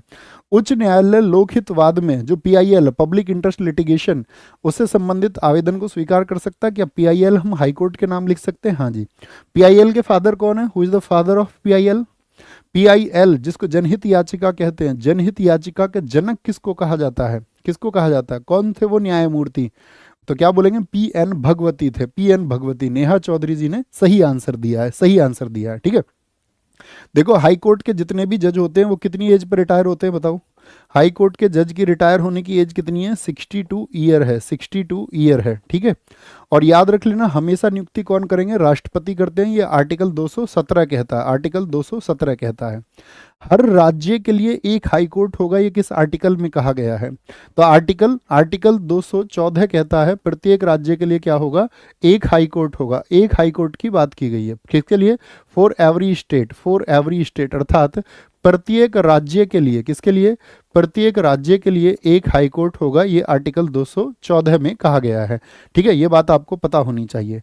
मैं आपसे पूछूं वर्तमान में हाई कोर्ट, तो आपने सही आंसर दिया था कि 25 हाई कोर्ट है हमारे यहाँ पर। कितने हैं? 25 हाई कोर्ट हैं, ओके। बताएंगे जी पूर्वोत्तर के वह 4 राज्य कौन से हैं जो समान रूप से गुवाहाटी उच्च न्यायालय से संबंध है? बड़ी आसान सी बात है भाई, हमारे देश में स्टेट कितने हैं? स्टेट कितने हैं टोटल? तो आप कहोगे टोटल स्टेट जो है हमारे देश में वो 28 हैं, 28 है। तो क्या हमारे देश में 28 हाई कोर्ट हैं? आप कहोगे नहीं भैया, हाई कोर्ट तो 25 हैं, 25 हाई कोर्ट हैं। तो 25 हाई कोर्ट में से यानी 3 के लिए नहीं है, तो 3 किसी और से जुड़े हुए होंगे, तो 3 को दे रखा है गुवाहाटी को दर्जा। तो ये कौन कौन से? असम, नागालैंड, मिजोरम, अरुणाचल प्रदेश, ऑप्शन ए वाले ही सारे से ठीक हो जाएंगे। क्या बोलेंगे? सारे ठीक हैं। देखो यहाँ पे अलग से क्वेश्चन हो जाता, गुवाहाटी उच्च न्यायालय को जिम्मेदारी बाद में दी गई, पहले असम हाई कोर्ट भी याद रख लेना। असम हाई कोर्ट का गठन किस वर्ष में हुआ था? बताइए जी। असम हाई कोर्ट, तो ये आप कहेंगे 1948 से। फिर बाद में जो आपका पूर्वी क्षेत्रीय पुनर्गठन अधिनियम आया था 1971 में, उससे ये जिम्मेदारी दे दी गई थी आपका गुवाहाटी को। लेकिन यहाँ पर खंडपीठ बना रखी हैं, जैसे नागालैंड के लिए खंड की पीठ कहाँ पर है? तो नागालैंड के लिए है कोहिमा में, सबसे पहले यही बनी थी, कोहिमा। बेंच बनी थी यहाँ पर 1972 में। देखो बेंच समझते हो ना, जैसे यूपी में हाई कोर्ट कहाँ पर है? इलाहाबाद में है, लेकिन यूपी हाई कोर्ट की एक बेंच भी है जो कहाँ पर है? वो लखनऊ में है, तो उसको बोलते हैं पीठ, ठीक है। जैसे बड़ा राज्य हो गया, ज्यादा लोग हो गए, तो उसकी बेंच भी बना दी जाती है, सेंटर में कहीं बेंच बना ली जाती है। ऐसे ही मिजोरम के लिए बेंच कहाँ पर बनाई गई थी? तो मिजोरम के लिए बनाई गई थी आइजोल में, और आइजोल में बेंच बनी थी 18 साल बाद, अर्थात 1990 में। और फिर आपका अरुणाचल प्रदेश की बेंच कहाँ पर है? तो वो है ईटानगर में। कहाँ पर है? वो ईटानगर में है। कहाँ पर है? ईटानगर में। और ईटानगर की जो बेंच बनाई गई थी वो बनाई गई थी सन 2000 में। कब? सन 2000 में बनाई गई थी, ओके। तो ये 4 हैं, ये ये चारों आपको पता होनी चाहिए। अच्छा मुझे बताओ देश का पहला हाई कोर्ट कौन सा है? फर्स्ट हाई कोर्ट, पहला हाई कोर्ट बताओ। पहला जो हाई कोर्ट है हमारे देश का वो है कलकत्ता का। सुप्रीम कोर्ट भी हालांकि यहीं पर स्थापित हुआ था, लेकिन हाई कोर्ट बहुत पूछा जाता है। तो पहला हाई कोर्ट ये है, कब का है? 1 जुलाई 1862, 1 जुलाई 1862। और ये जो कलकत्ता हाई कोर्ट है इसमें और कौन कौन से क्षेत्र जुड़ते हैं? तो इसमें वेस्ट बंगाल भी, वेस्ट बंगाल का क्षेत्र है, और साथ में अंडमान निकोबार भी, ये भी याद रख लेना। क्योंकि देखो ऐसे देखोगे ना आप कौन किसके समीप है, तो इधर अंडमान निकोबार है तो इसके समीप कौन पड़ता है? बंगाल। इधर लक्षद्वीप है तो लक्षद्वीप के लिए हाई कोर्ट कौन सा लग जाएगा? तो केरल लग जाएगा, केरल लग जाएगा। तो ये आपको पता होना चाहिए। दूसरा हाई कोर्ट बताओ हमारे देश में कब स्थापित हुआ? तो दूसरा हाई कोर्ट स्थापित हुआ आपका 14 अगस्त 1862 को, 14 अगस्त 1862 को, और 14 अगस्त 1862 को। और तीसरा हाई कोर्ट कब बना? अगले दिन ही। तीसरा हाई कोर्ट बना 15 अगस्त 1862 को। तो 14 अगस्त को बना था बम्बई में, कहाँ पर? बम्बई में। और 15 अगस्त को बना था आपका मद्रास में, मद्रास में। अच्छा मुझे बताओ जो साथी आपका इलाहाबाद हाई कोर्ट है उसकी स्थापना कब हुई थी? इलाहाबाद हाई कोर्ट की, इलाहाबाद हाई कोर्ट ये चौथा हाई कोर्ट है देश का, फोर्थ हाई कोर्ट, 1866 में। और इसके 100 वर्षों के बाद में बना था दिल्ली हाई कोर्ट। तो दिल्ली हाई कोर्ट की स्थापना कब हुई थी? वो हुई थी 1996 को, 1996 को हुई थी। ठीक है। अब हम आपसे एक क्वेश्चन पूछेंगे, जैसे कि हम पूछ ले आपसे पुडुचेरी, पुडुचेरी का हाई कोर्ट कौन सा है? बता सकते हैं क्या आप? पुडुचेरी का हाई कोर्ट कौन सा लगेगा? पुडुचेरी का परफेक्ट आंसर आना चाहिए सारे लोगों का। तो आप कहेंगे पुडुचेरी का हाई कोर्ट, भैया जी पुडुचेरी का जो हाई कोर्ट है वो तमिलनाडु है, तमिलनाडु। अच्छा हम आपसे पूछ लें राजस्थान का जो हाई कोर्ट है उसकी बेंच कहाँ पर है? राजस्थान हाई कोर्ट, तो आप कहेंगे वो जोधपुर में है। जरूरी नहीं है उसकी राजधानी में ही हो, तो अलग जो होते हैं उनको पूछ लेता है, अलग जो होते हैं उसको पूछ लेता है। ठीक है, आगे आएंगे। नेक्स्ट, भारतीय संविधान के किस अनुच्छेद में केंद्र शासित, बोलेंगे भी फटाफट से, क्या बोलेंगे? केंद्र शासित, केंद्र शासित प्रदेशों में, फटाफट से बताएंगे, बोलेंगे जी। भारतीय संविधान के किस अनुच्छेद में केंद्र शासित प्रदेशों के लिए उच्च न्यायालय का प्रावधान है? उच्च न्यायालय की बात की गई है। वेरी गुड, 241 बता रहे हैं बहुत सारे लोग। अनुच्छेद 241, वेरी गुड, बहुत शानदार, गजब आंसर है। ठीक है, देखो 240 में भी यही बात की गई है। यूटी के लिए जो रेगुलेशन राष्ट्रपति की शक्ति है, यूटी के लिए हाई कोर्ट के संबंधित में यूटी के लिए विनियमन, यूटी के लिए विनियम, क्या बोलोगे? विनियम शक्ति किसके पास होती है? तो वो होती है प्रेसिडेंट के पास में। किसके? वो प्रेसिडेंट के पास में होती है, राष्ट्रपति के पास में होती है, राष्ट्रपति के पास होती है, राष्ट्रपति के पास होगी। ठीक है। 239 में क्या बताया गया है? इसमें बताया गया है जितने भी यूटी हैं उनका प्रशासन, यानी कि संघ राज्य क्षेत्रों का प्रशासन, एडमिनिस्ट्रेशन ऑफ यूनियन टेरिटरीज, संघ राज्य क्षेत्रों का प्रशासन, administration of union territories, union territories. Bharat में जिला न्यायाधीशों की नियुक्ति के संदर्भ में निम्नलिखित में से कौन सा कथन है जो सही है? जिला न्यायाधीश, डिस्ट्रिक्ट जज की बात कर रहे हैं, डिस्ट्रिक्ट जज, तो उनकी नियुक्ति केवल राज्य के राज्यपाल द्वारा की जाती है। डिस्ट्रिक्ट जज की उनकी नियुक्ति राज्य के राज्यपाल द्वारा राज्य के उच्च न्यायालय के परामर्श से की जाती है। और नीचे दिए गए कूट से सही आंसर देना है। तो अगर सिर्फ राज्यपाल की बात झूठी हो जाएगी, क्या बोलेंगे? क्योंकि राज्यपाल करेगा, लेकिन हाई कोर्ट से वो क्या करेगा? हाई कोर्ट से वो जरूर कंसल्ट करता है इस बारे में, यानी कि दूसरा ठीक हो जाएगा। अर्थात केवल 2 जो है वो एकदम से सही हो जाएगा। ठीक है। जितने भी अधीनस्थ न्यायालय हैं, जितने भी सबॉर्डिनेट कोर्ट्स हैं, तो उन सबॉर्डिनेट कोर्ट्स में भैया दिल्ली हाईकोर्ट 1966 होगा। क्या हो गया? 1966 ही है बिल्कुल, 1866 के 100 वर्षों के बाद में। और रियली सॉरी, मैंने आपसे कहा ना 100 वर्षों के बाद में, ऐसी सिली मिस्टेक्स हो जाती है, उसके लिए माफ़ करेंगे हमेशा। I am really sorry. ठीक है, मैं तुम्हारी तरह ही एक इंसान हूँ, एक साधारण मानव। ओके, इस तरह की किसी भी गलती के लिए माफ़ करेंगे। थम्स अप करो जी भैया, जाओ माफ़ किया, जाओ जी लो अपनी ज़िंदगी, जाओ जी लो अपनी ज़िंदगी। ठीक है ना, 100 वर्ष होगा, मैंने बोला भी तो उसको भी तो सुनो। तुम म्यूट पे तो नहीं सुनते हो क्लास को, म्यूट पे तो नहीं सुनते हो, म्यूट करके, है ना, जाओ जी लो। ठीक है, बताओ जी, वर्ष 1934 में पटना में अखिल भारतीय कांग्रेस समाजवादी पार्टी का संयोजक कौन था? अखिल भारतीय कांग्रेस जो समाजवादी पार्टी थी उसके संयोजक थे आपके जयप्रकाश नारायण। कौन सा नारा दिया था जयप्रकाश नारायण ने? अच्छा भैया, ये तो हो गए आपके संयोजक। तो अध्यक्ष थे आचार्य नरेंद्र देव, याद रख लेना, इसके जो अध्यक्ष थे वो नरेंद्र देव थे, अध्यक्ष। जयप्रकाश नारायण भारत की राजनीति में साथ ही छात्र आंदोलनों से जुड़े रहे, बहुत जबरदस्त नेता थे और एक सही मायने के नेता थे। ऐसा नहीं कि भाई खुद की चीजों की पूर्ति के लिए वो नेता थे, वो तो राजनीति से संन्यास भी ले चुके थे, लेकिन इस देश के छात्रों ने उनको पटना में आंदोलन करने के लिए बुला लिया और वहां पर उन्होंने नारा दिया था 5 लाख की भीड़ के सामने। वो नारा था संपूर्ण क्रांति। क्या? संपूर्ण क्रांति। किसके खिलाफ दिया था ये नारा? तो संपूर्ण क्रांति इंदिरा गांधी सरकार के खिलाफ में। कब?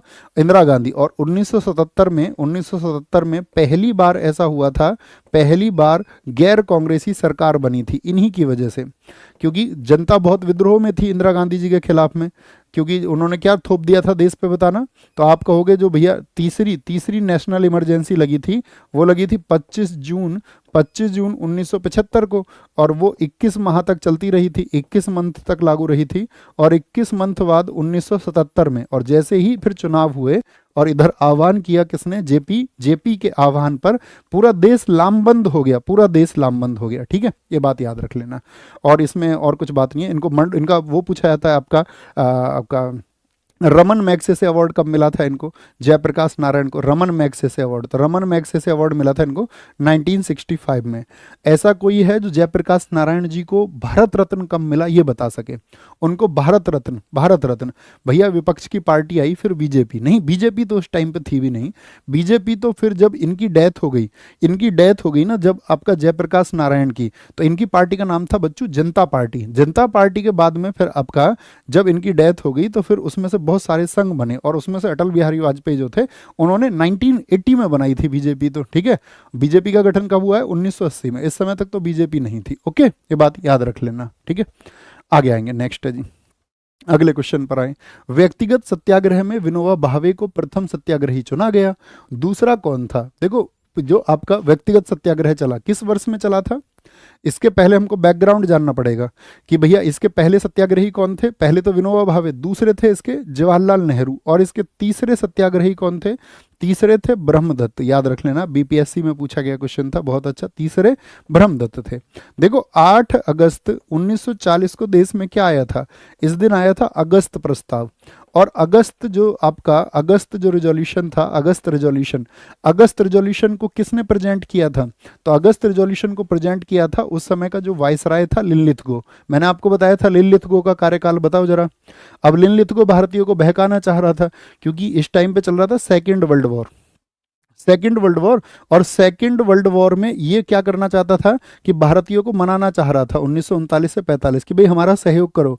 लेकिन ये हमको चूरन पहले ही दे चुके थे, फर्स्ट वर्ल्ड वॉर में भी 1914-18 में भी यही कहा था, गांधी जी को बहका लिया था इन्होंने। तो क्या बोलेंगे, ये चूरन, अब हम इनके चूरन को बार बार एक्सेप्ट नहीं कर सकते थे। हमने कहा नहीं भैया, अब तुम कह रहे हो डोमिनियन स्टेटस, अब तो हम डोमिनियन स्टेटस तो मांग ही नहीं रहे हैं। डोमिनियन स्टेटस तो चाचा हम बहुत पहले मांग रहे थे। अभी तो चाचा 1929 के लाहौर अधिवेशन से हम पूर्ण स्वराज मांग रहे हैं, पूरी स्वतंत्रता हमको चाहिए। किस अधिवेशन में पूर्ण स्वराज की बात हुई? 1929 लाहौर अधिवेशन में। तो इन्होंने क्या बोला कि भाई इसकी बात को खत्म करो। और फिर भारतीयों को मनाने के लिए इसी समय पर क्या भेजा था अंग्रेजों ने? Cripps mission. ये भी भारतीयों को मनाने आया था, सेकेंड वर्ल्ड वॉर में भारतीयों का सहयोग प्राप्त कर सके। क्रिप्स मिशन कब आया था भारत में? 1942 में आया था। तो लेकिन क्या ये कामयाब हुए थे? सब नहीं, कामयाब नहीं हुए थे। तो इसी अगस्त प्रस्ताव के विरोध में व्यक्तिगत सत्याग्रह शुरू हुआ था 1940 में ही। क्या शुरू हुआ था? इसी के विद्रोह में आपका व्यक्तिगत इंडिविजुअल सत्याग्रह। क्या बोलोगे? व्यक्तिगत सत्याग्रह शुरू हुआ कब? 1940 में, 1940 में। इसमें क्या होता था? प्रत्येक व्यक्ति जिला कलेक्ट्रेट पर जाता था और जिला कलेक्ट्रेट पर जाकर के स्पीच देता था और फिर अपनी क्या देता था? वो गिरफ्तारी देता था। ये बात याद रख लेना। अच्छा, हम आपसे पूछ लें जैसे कि यहाँ पर नाम जुड़ा हुआ विनोबा भावे जी का, तो विनोबा भावे जी का आश्रम कौन सा था बताओ? विनोबा भावे जी का आश्रम, विनोबा भावे ये किस आश्रम से जुड़े हुए थे? तो इनका एक आश्रम था पवनार, और यहीं से ये आंदोलन शुरू हुआ था। क्या बोलेंगे? पवनार से ये शुरू हुआ था। और पवनार कहाँ, किस राज्य में है पवनार? तो पवनार महाराष्ट्र में, और यहीं पर नारा दिया गया था दिल्ली चलो। तो कभी भी पूछे दिल्ली चलो का नारा किस आंदोलन का है, तो आप कहोगे व्यक्तिगत सत्याग्रह का है, व्यक्तिगत सत्याग्रह का है। ठीक है, व्यक्तिगत सत्याग्रह का, ये हमको पता होना चाहिए। अगर कभी भी आपसे पूछे कि जो अगस्त प्रस्ताव है इसका विद्रोह किसने किया था, तो इसका विद्रोह दोनों ने किया। दोनों से मतलब है आपका इंडियन नेशनल कांग्रेस ने भी, और साथ में हमारे देश में जो मुस्लिम लीग था उसने इसका विरोध किया था। क्या किया था? उसने इसका विरोध किया था। ये बात आपको पता होनी चाहिए, विरोध किया था। 14 जुलाई 1942 को कांग्रेस कार्य समिति द्वारा भारत छोड़ो आंदोलन का प्रस्ताव कहां पारित हुआ? भारत छोड़ो आंदोलन का प्रस्ताव कहां पारित हुआ?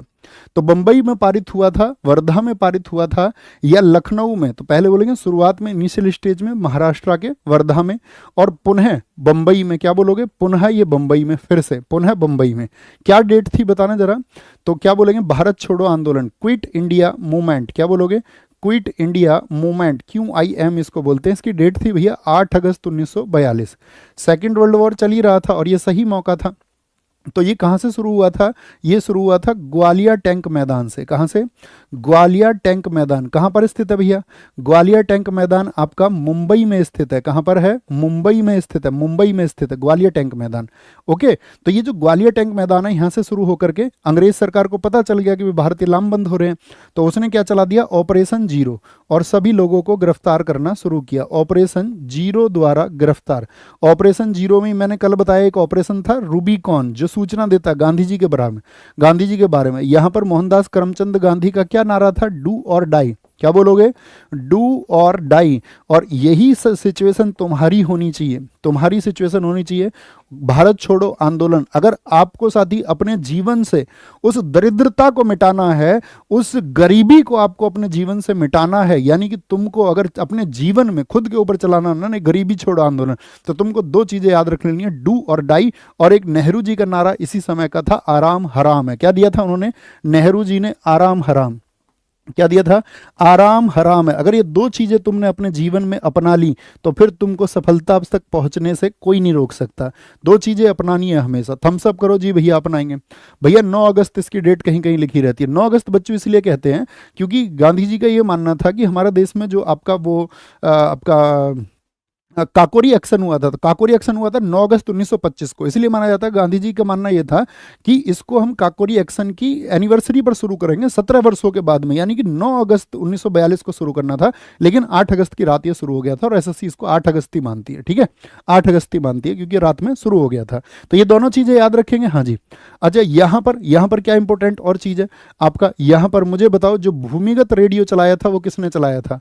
भूमिगत अंडरग्राउंड रेडियो, जो खबर देते रहते थे लोगों को, तो अंडरग्राउंड रेडियो यहां पर चलाया था आपका एक तो उषा मेहता इसी आंदोलन के दौरान, और दूसरे थे आपका, क्या बोलेंगे, दूसरे थे आपका राम मनोहर लोहिया जी। राम मनोहर लोहिया जी। अच्छा बताओ, राम मनोहर लोहिया जी हमारे देश में किस विचारधारा के समर्थक है? कौन सी इनकी आइडियोलॉजी है जो देश में आपका बहुत पूछी जाती है, या आपका बहुत सारी पार्टी जो उस पर काम करती है और अक्सर बात करते हो आपको दिखते होंगे, तो आप कहेंगे राम मनोहर लोहिया जी का आदर्श था आपका किसका? समाजवादी व्यवस्था का, यानी कि एक सोशलिज्म की बात ये करते थे। और जब भारत छोड़ो आंदोलन के दौरान आप इनके संघर्ष को पढ़ेंगे ना दोस्त, जब ये गिरफ्तार हो गए थे तो इनको ब्रिटिश सरकार ने नेपाल भेजा था। नेपाल सबसे कठोर उस समय की यातनाएं इनको दी गई थी। आप सोच करके ये सोच जाओगे जब आप इनकी जीवनी को पढ़ोगे, तो 13 दिन तक ब्रिटिश सरकार ने राम मनोहर लोहिया जी को सोने नहीं दिया था। आप समझ रहे हैं जो आप कह रहे हो ना कि ये जरूरी है, जरूरी है, जरूरी है।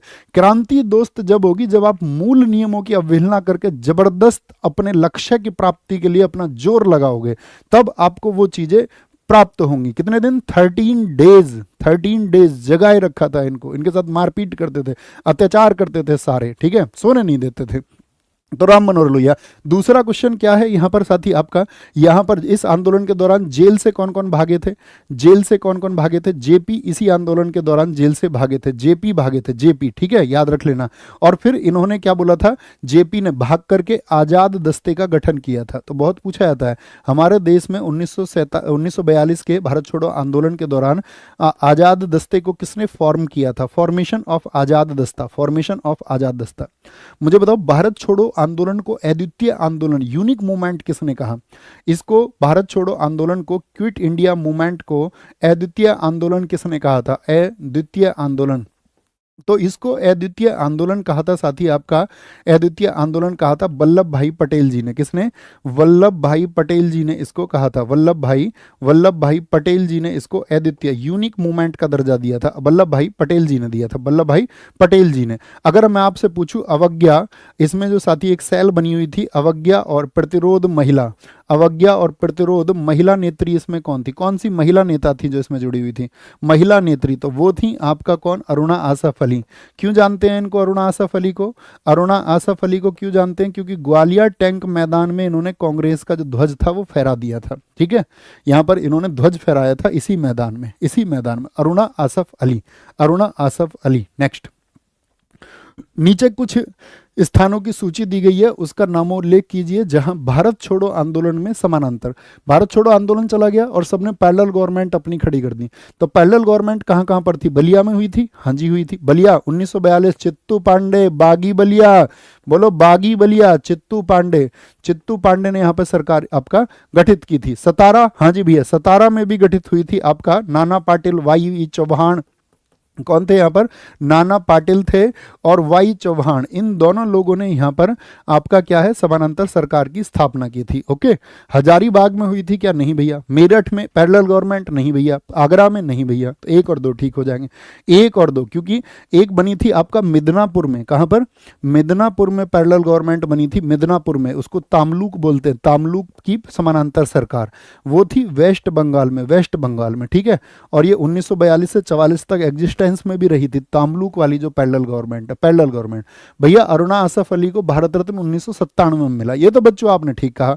मुझे बताओ 1997 में अरुणा आसफ अली ये आपका प्रथम मरणोपरांत महिला थी, ये तो सब जानते होंगे, प्रथम महिला कौन सी मरणोपरांत आपका भारत रत्न पाने वाली, अरुणा आसफ अली। अब मुझे तुम बताओ अरुणा आसफ अली को जिस वर्ष में भारत रत्न मिला उसी वर्ष में और किसको भारत रत्न मिला था, तो मजा आ जाएगा अगर आप आंसर कर दें। कई साथी तो मेरा क्वेश्चन पहले से ही समझ गया और उन्होंने लिख दिया APJ Abdul Kalam, APJ Abdul Kalam, APJ Abdul Kalam, बहुत बढ़िया।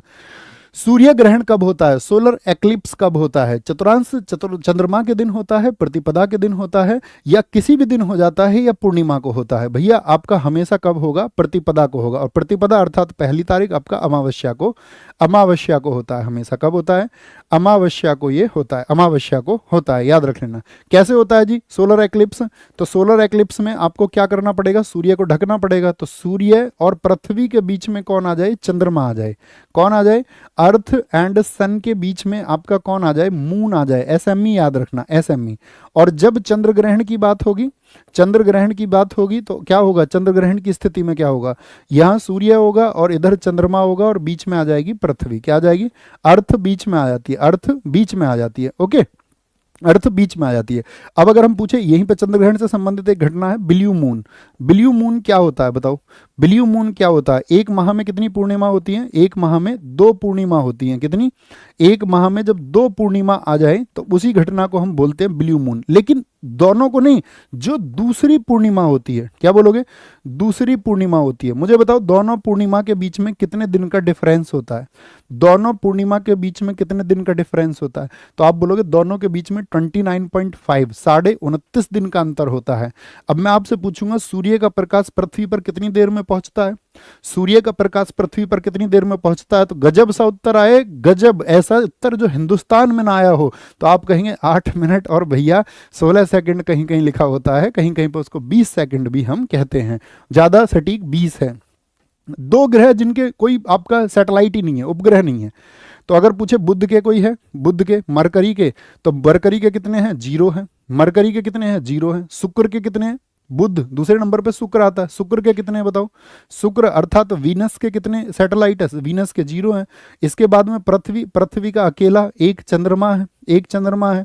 अच्छा, ऐसा क्लास में कोई होनहार बच्चा जो सारे उपग्रह बता दे, टोटल उपग्रह कितने हैं, 8 ग्रहों के कुल उपग्रह कितने हैं, जो ये बता देगा उसको अपनी तरफ से ये समझो जिस दिन वो आएगा, आज उसका नाम नोट कर लेना, है ना, नाम नोट कर लेना जो सबसे पहले ठीक आंसर बताए। लेकिन तुम्हें पता है ठीक आंसर क्या होगा, तुमने ऐसा माउस क्यों चलाया इतनी जल्दी, है कैसे पता चलेगा तुम्हें ठीक कौन बता रहा आंसर है, अरे कुछ जवाब तो दो, मुझे नहीं पता, फिर तुम माउस को ऐसे क्यों झपटे इस पे, माउस पे एकदम से, तुम बिल्ली हो या इसको चूहा समझ रहे हो तुम, अरे बताओ शिल्पी, हंसरी है देख रहे हो बताओ जी। पृथ्वी, पृथ्वी के बाद में फिर आपका मंगल है, मंगल के कितने हैं भैया, मार्स के 2 होते हैं, 2, कौन कौन से, फोबोस और डीमोस, क्या बोलोगे, फोबोस और डीमोस होते हैं, क्या बोलेंगे, फोबोस और डीमोस होते हैं, फोबोस और डीमोस होते हैं। मंगल के बाद में कौन आ जाता है आपका, बृहस्पति आ जाता है, बृहस्पति। जुपिटर, जुपिटर के कितने होते हैं बताओ भैया, जुपिटर के अगर हम बात करें आपसे 95 है, और इसके सबसे इंपॉर्टेंट है कि इसका जो गैनीमीड है वो सबसे बड़ा उपग्रह है। कौन सा, गैनीमीड सबसे बड़ा है, क्या बोलोगे, गैनीमीड सबसे बड़ा उपग्रह कौन सा है, या आपसे पूछे biggest satellite in the universe, तो वो अब तक ज्ञात में गैनीमीड है। कौन सा, गैनीमीड। कैलिस्टो पूछे किसका उपग्रह है, कैलिस्टो। यूरोपा पूछ ले, यूरोपा किसका उपग्रह है, तो आप कहेंगे भैया ये सब हैं आपके किसके, यूरोपा, तो वो है आपका बृहस्पति का। और बृहस्पति के 4 सबसे बड़े जो उपग्रह हैं उनको क्या कहते हैं, ये क्वेश्चन है हमारा। तो 4 बड़े उपग्रह जो होते हैं बृहस्पति के, यही लिख लेना, इसके जो 4 बड़े उपग्रह होते हैं उनको कहा जाता है गैलीलियन। 4 बड़े उपग्रह, किसके 4 बड़े उपग्रहों को गैलीलियन कहा जाता है, क्योंकि इनकी खोज गैलीलियो ने की थी तो उसी के नाम पे गैलीलियो गैलीली ने, तो इनको गैलीलियन कहा जाता है, गैलीलियन। अच्छा मुझे बताओ सबसे ज्यादा उपग्रह किसके हैं, तो शनि आता है, फिर क्या बोलोगे, बृहस्पति के बाद में शनि। शनि के कितने उपग्रह हैं, कौन बताएगा भैया, शनि के, सैटर्न के कितने हैं, तो बृहस्पति के 95 है और शनि के हैं 146, 146। इसका सबसे बड़ा उपग्रह कौन सा है, सबसे बड़ा उपग्रह इसका है टाइटन। क्या है, सबसे बड़ा उपग्रह है इसका टाइटन। कौन सा है, टाइटन है। यहां पे क्वेश्चन पूछा जाएगा टाइटन के अलावा और कौन कौन से उपग्रह हैं, तो इसका सबसे इंपॉर्टेंट है, एक आता है इसका टेथिस, याद रख लेना, कौन सा, टेथिस, इसका याद रख लेना तुम, टेथिस। और एक क्वेश्चन पूछा जाता है टाइटन जो है एकमात्र ऐसा उपग्रह है, एकमात्र उपग्रह है ये, एकमात्र उपग्रह है जिसका अपना घना वायुमंडल है, जिसका क्या है, अपना घना वायुमंडल है, यानी कि एक डेंस डेंस एटमॉस्फेयर है इसका अपना। ये आपका अकेला सैटेलाइट है ऐसा, और कोई नहीं है, अकेला सैटेलाइट है। ओके, शनि के बाद में अरुण आता है। अरुण के कितने भी है, कोई बता सकता है, अरुण अर्थात आपका क्या बोलेंगे इसको, वरुण को बोलते हैं नेपच्यून, अरुण को यूरेनस। यूरेनस के कितने हैं आपका, तो इसके 27 हैं। और इसका सबसे इंपॉर्टेंट है टाइटेनिया, इसमें बहुत लोग कंफ्यूज हो जाते हैं, टाइटेनिया किसका है, इसी का है। ओबेरॉन किसका है, ओबेरॉन भी इसी का है, ओबेरॉन भी इसी का है। और फिर अगर हम बात करें वरुण की, नेपच्यून की, वरुण अर्थात नेपच्यून, उसके कितने हैं, उसके 14 है। और इसका सबसे बड़ा है ट्राइटन। तो इनमें कभी कंफ्यूज मत होना, मुझे अभी भी याद है दिल्ली पुलिस 2020 में क्वेश्चन पूछा गया था, बहुत अच्छा, ट्राइटन किसका उपग्रह है, ट्राइटन। तो सब बच्चे उसमें शनि लगा के आ गए, आपका सैटर्न लगा के आ गए। शनि का टाइटन है, वरुण का सबसे बड़ा टाइटन है, और अरुण का सबसे बड़ा उपग्रह जो है वो टाइटेनिया है। क्या है वो, टाइटेनिया है। अब मुझे टोटल बताओ कितने हो गए, टोटल कितने हो गए, अभी तुरंत आंसर करें फटाफट से, टोटल आंसर करो फटाफट से, कितने हो गए ये आपको बताना है, ठीक है। अब पता नहीं कितनों ने बता भी दिया हो। तो जिसके उपग्रह नहीं है, उपग्रह किसके नहीं है, बुध और शुक्र के नहीं है, किसके नहीं है, बुध और शुक्र के उपग्रह नहीं है। निम्नलिखित युग्मों में से कौन सा एक सुमेलित नहीं है, क्या सौरमंडल का सबसे बड़ा ग्रह बृहस्पति है, हाँ जी। सौरमंडल का सबसे छोटा ग्रह क्या बुध है, आप कहोगे हाँ जी। सौरमंडल का सर्वाधिक चमकीला ग्रह क्या शुक्र है, हाँ जी। और वीनस को ही हम क्या बोलते हैं, इसी को हम मॉर्निंग स्टार और इवनिंग स्टार, सांझ का तारा और भोर का तारा, क्योंकि आप सुबह सुबह उठ जाओगे ना, यदि उठ जाते हो सुबह सुबह या नहीं, कितने बजे उठते हो सुबह, सुबह उठ के मैनिफेस्ट कर रहे हो या नहीं, थम्स अप करके बताओ। मैंने मैनिफेस्ट करना सिखाया था आपको 1 बजे की क्लास में, कि चीज़ें उसी से आसान होंगी, उसी से अचीव होंगी, और यू कैन अचीव एनीथिंग। लेकिन ऐसा नहीं कि बेवजह की रील्स देख करके मोटिवेशन से कि तुम उसको पालोगे, तुमको जागरूक होकर काम करना पड़ेगा और अपनी एनर्जी लगानी पड़ेगी, एनर्जी लगानी पड़ेगी। इसी को बोलते हैं हम पृथ्वी की जुड़वा बहन, क्या बोलते हैं, इसी को हम पृथ्वी की जुड़वा बहन बोलते हैं। पृथ्वी की जुड़वा बहन क्यों बोलते हैं जुड़वा बहन, बताओ क्या रीजन है। तो एक तो लगभग साइज की वजह से, और पृथ्वी की तरह ही इसका भी क्या है, इंक्लाइन है, उसी की तरह इसमें झुकाव है, झुकाव है, पृथ्वी के जैसा ही झुकाव है। ओके, मंदतम गति वाला आपका मंगल गलत हो जाएगा भैया, गलत हो जाएगा। अच्छा यहाँ पे कुछ क्वेश्चन पूछेंगे आपसे, मुझे बताओ, जैसे यहाँ पर अगर हम आपसे पूछ लें, क्या पूछा, उपग्रहों की बात आई आपका, या हम पूछ लें आपका चंद्रमा से शुरू करते हैं। चंद्रमा पृथ्वी का उपग्रह, बुध और शुक्र के तो है नहीं, पृथ्वी का चंद्रमा। तो चंद्रमा का अध्ययन बताओ मुझे क्या कहलाता है, चंद्रमा का अध्ययन। और कितने लोग बताएंगे चंद्रमा पृथ्वी से कितना दूर है। चंद्रमा का अध्ययन होता है सेलेनोलॉजी, क्या होता है, सेलेनोलॉजी होता है, सेलेनोलॉजी। और ये पृथ्वी से इसकी कितनी दूरी है, अर्थ से कितना डिस्टेंस है इसका, तो पृथ्वी से जो इसकी दूरी है वो है 3,84,000 किलोमीटर। कितना? 3,84,000 किलोमीटर है। पृथ्वी से इसका कितना परसेंट भाग दिखता है इसका, तो पृथ्वी से इसका 59% दिखता है। कितना? 59% इसका भाग दिखता है। ठीक है, एक तो ये क्वेश्चन पूछा जाएगा। एक मुझे बताओ, चंद्रमा जब पृथ्वी के निकट हो उस स्थिति को क्या कहते हैं, या कोई भी खगोलीय पिंड है जो पृथ्वी के निकट हो तो उस स्थिति को क्या कहते हैं, चाहे वो चंद्रमा हो या कोई भी हो, तो आप बोलोगे उसको बोला जाता है उपभू। क्या बोला जाता है? उपभू। और जब चंद्रमा चंद्रमा पृथ्वी से दूर हो, मैक्सिमम जो दूरी है, उसको क्या बोलते हैं? उसको अपभू कहते हैं, अपभू। तो उपभू का मतलब होता है आपका पैरिजी। क्या होता है? पैरिजी होता है। और ये होता है आपका अपोजी होता है, अपोजी। देखो इस स्थिति में जब चंद्रमा पृथ्वी के निकट है तो बड़ा दिखाई देगा और ज्यादा चमक दिखेगा। और जब यहाँ पर ज्यादा चमक हो जाए चंद्रमा की, तो उस ज्यादा चमक को ही क्या कहते हैं? कहते हैं पृथ्वी की, जब चंद्रमा के नजदीक हो या चंद्रमा पृथ्वी के नजदीक हो तो उस स्थिति में चंद्रमा क्या कहलाता है? तो सुपर मून कहलाता है, सुपर मून। और चंद्र ग्रहण की स्थिति में जब वो लाल हो जाता है तो तब क्या बोलते हैं? उसको ब्लड मून कहा जाता है, ब्लड मून कहा जाता है। तो अपभू हो गई, अपोजी हो गई। ऐसी दो स्थिति होती है सूर्य से। जैसे मान के चलो, अगर हम बोले पृथ्वी जब सूर्य के नजदीक हो जाए उस स्थिति को क्या कहते हैं? पृथ्वी अगर सूर्य के नजदीक हो जाए, नियरेस्ट हो जाए, किसके? और क्या बोलेंगे?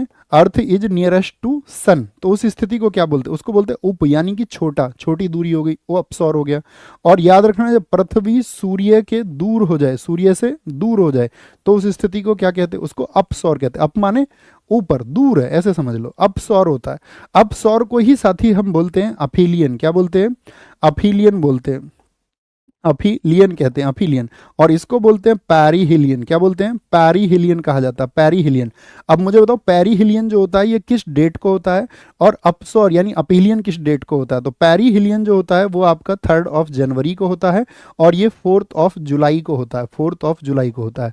नजदीक में कितना नजदीक हो जाती है पृथ्वी, बताओ कितना नजदीक हो जाती है? तो जो पेरिहिलियन है उसका मतलब होता है आपका 14.7 करोड़ किलोमीटर हो जाती है। कभी कभी एग्जाम में इसको आपका मिलियन में लिख देता है, 147 मिलियन किलोमीटर बोल देना, करोड़ बोल दो या मिलियन बोल दो, क्योंकि 1 करोड़ में क्या हो जाते हैं? 10 मिलियन हो जाते हैं। क्या हो जाते हैं? 10 मिलियन हो जाते हैं। 10M, कैपिटल M, 10M हो जाते हैं 1 करोड़ में। और ये कितनी दूर हो जाती है? ये हो जाती है 15.2 करोड़ किलोमीटर, अर्थात 152 मिलियन इसको आप कह सकते हैं, 152 मिलियन किलोमीटर इसको आप कह सकते हैं। ओके, तो ये स्थितियां हैं चंद्रमा की और पृथ्वी की दूरी की, ये आपको पता होनी चाहिए। नासा के अनुसार मंगल ग्रह पर उपस्थित जीवन के अब तक पाए गए लक्षणों में, मंगल अक्सर जाते रहते हैं, बोलोगे भाई फटाफट से?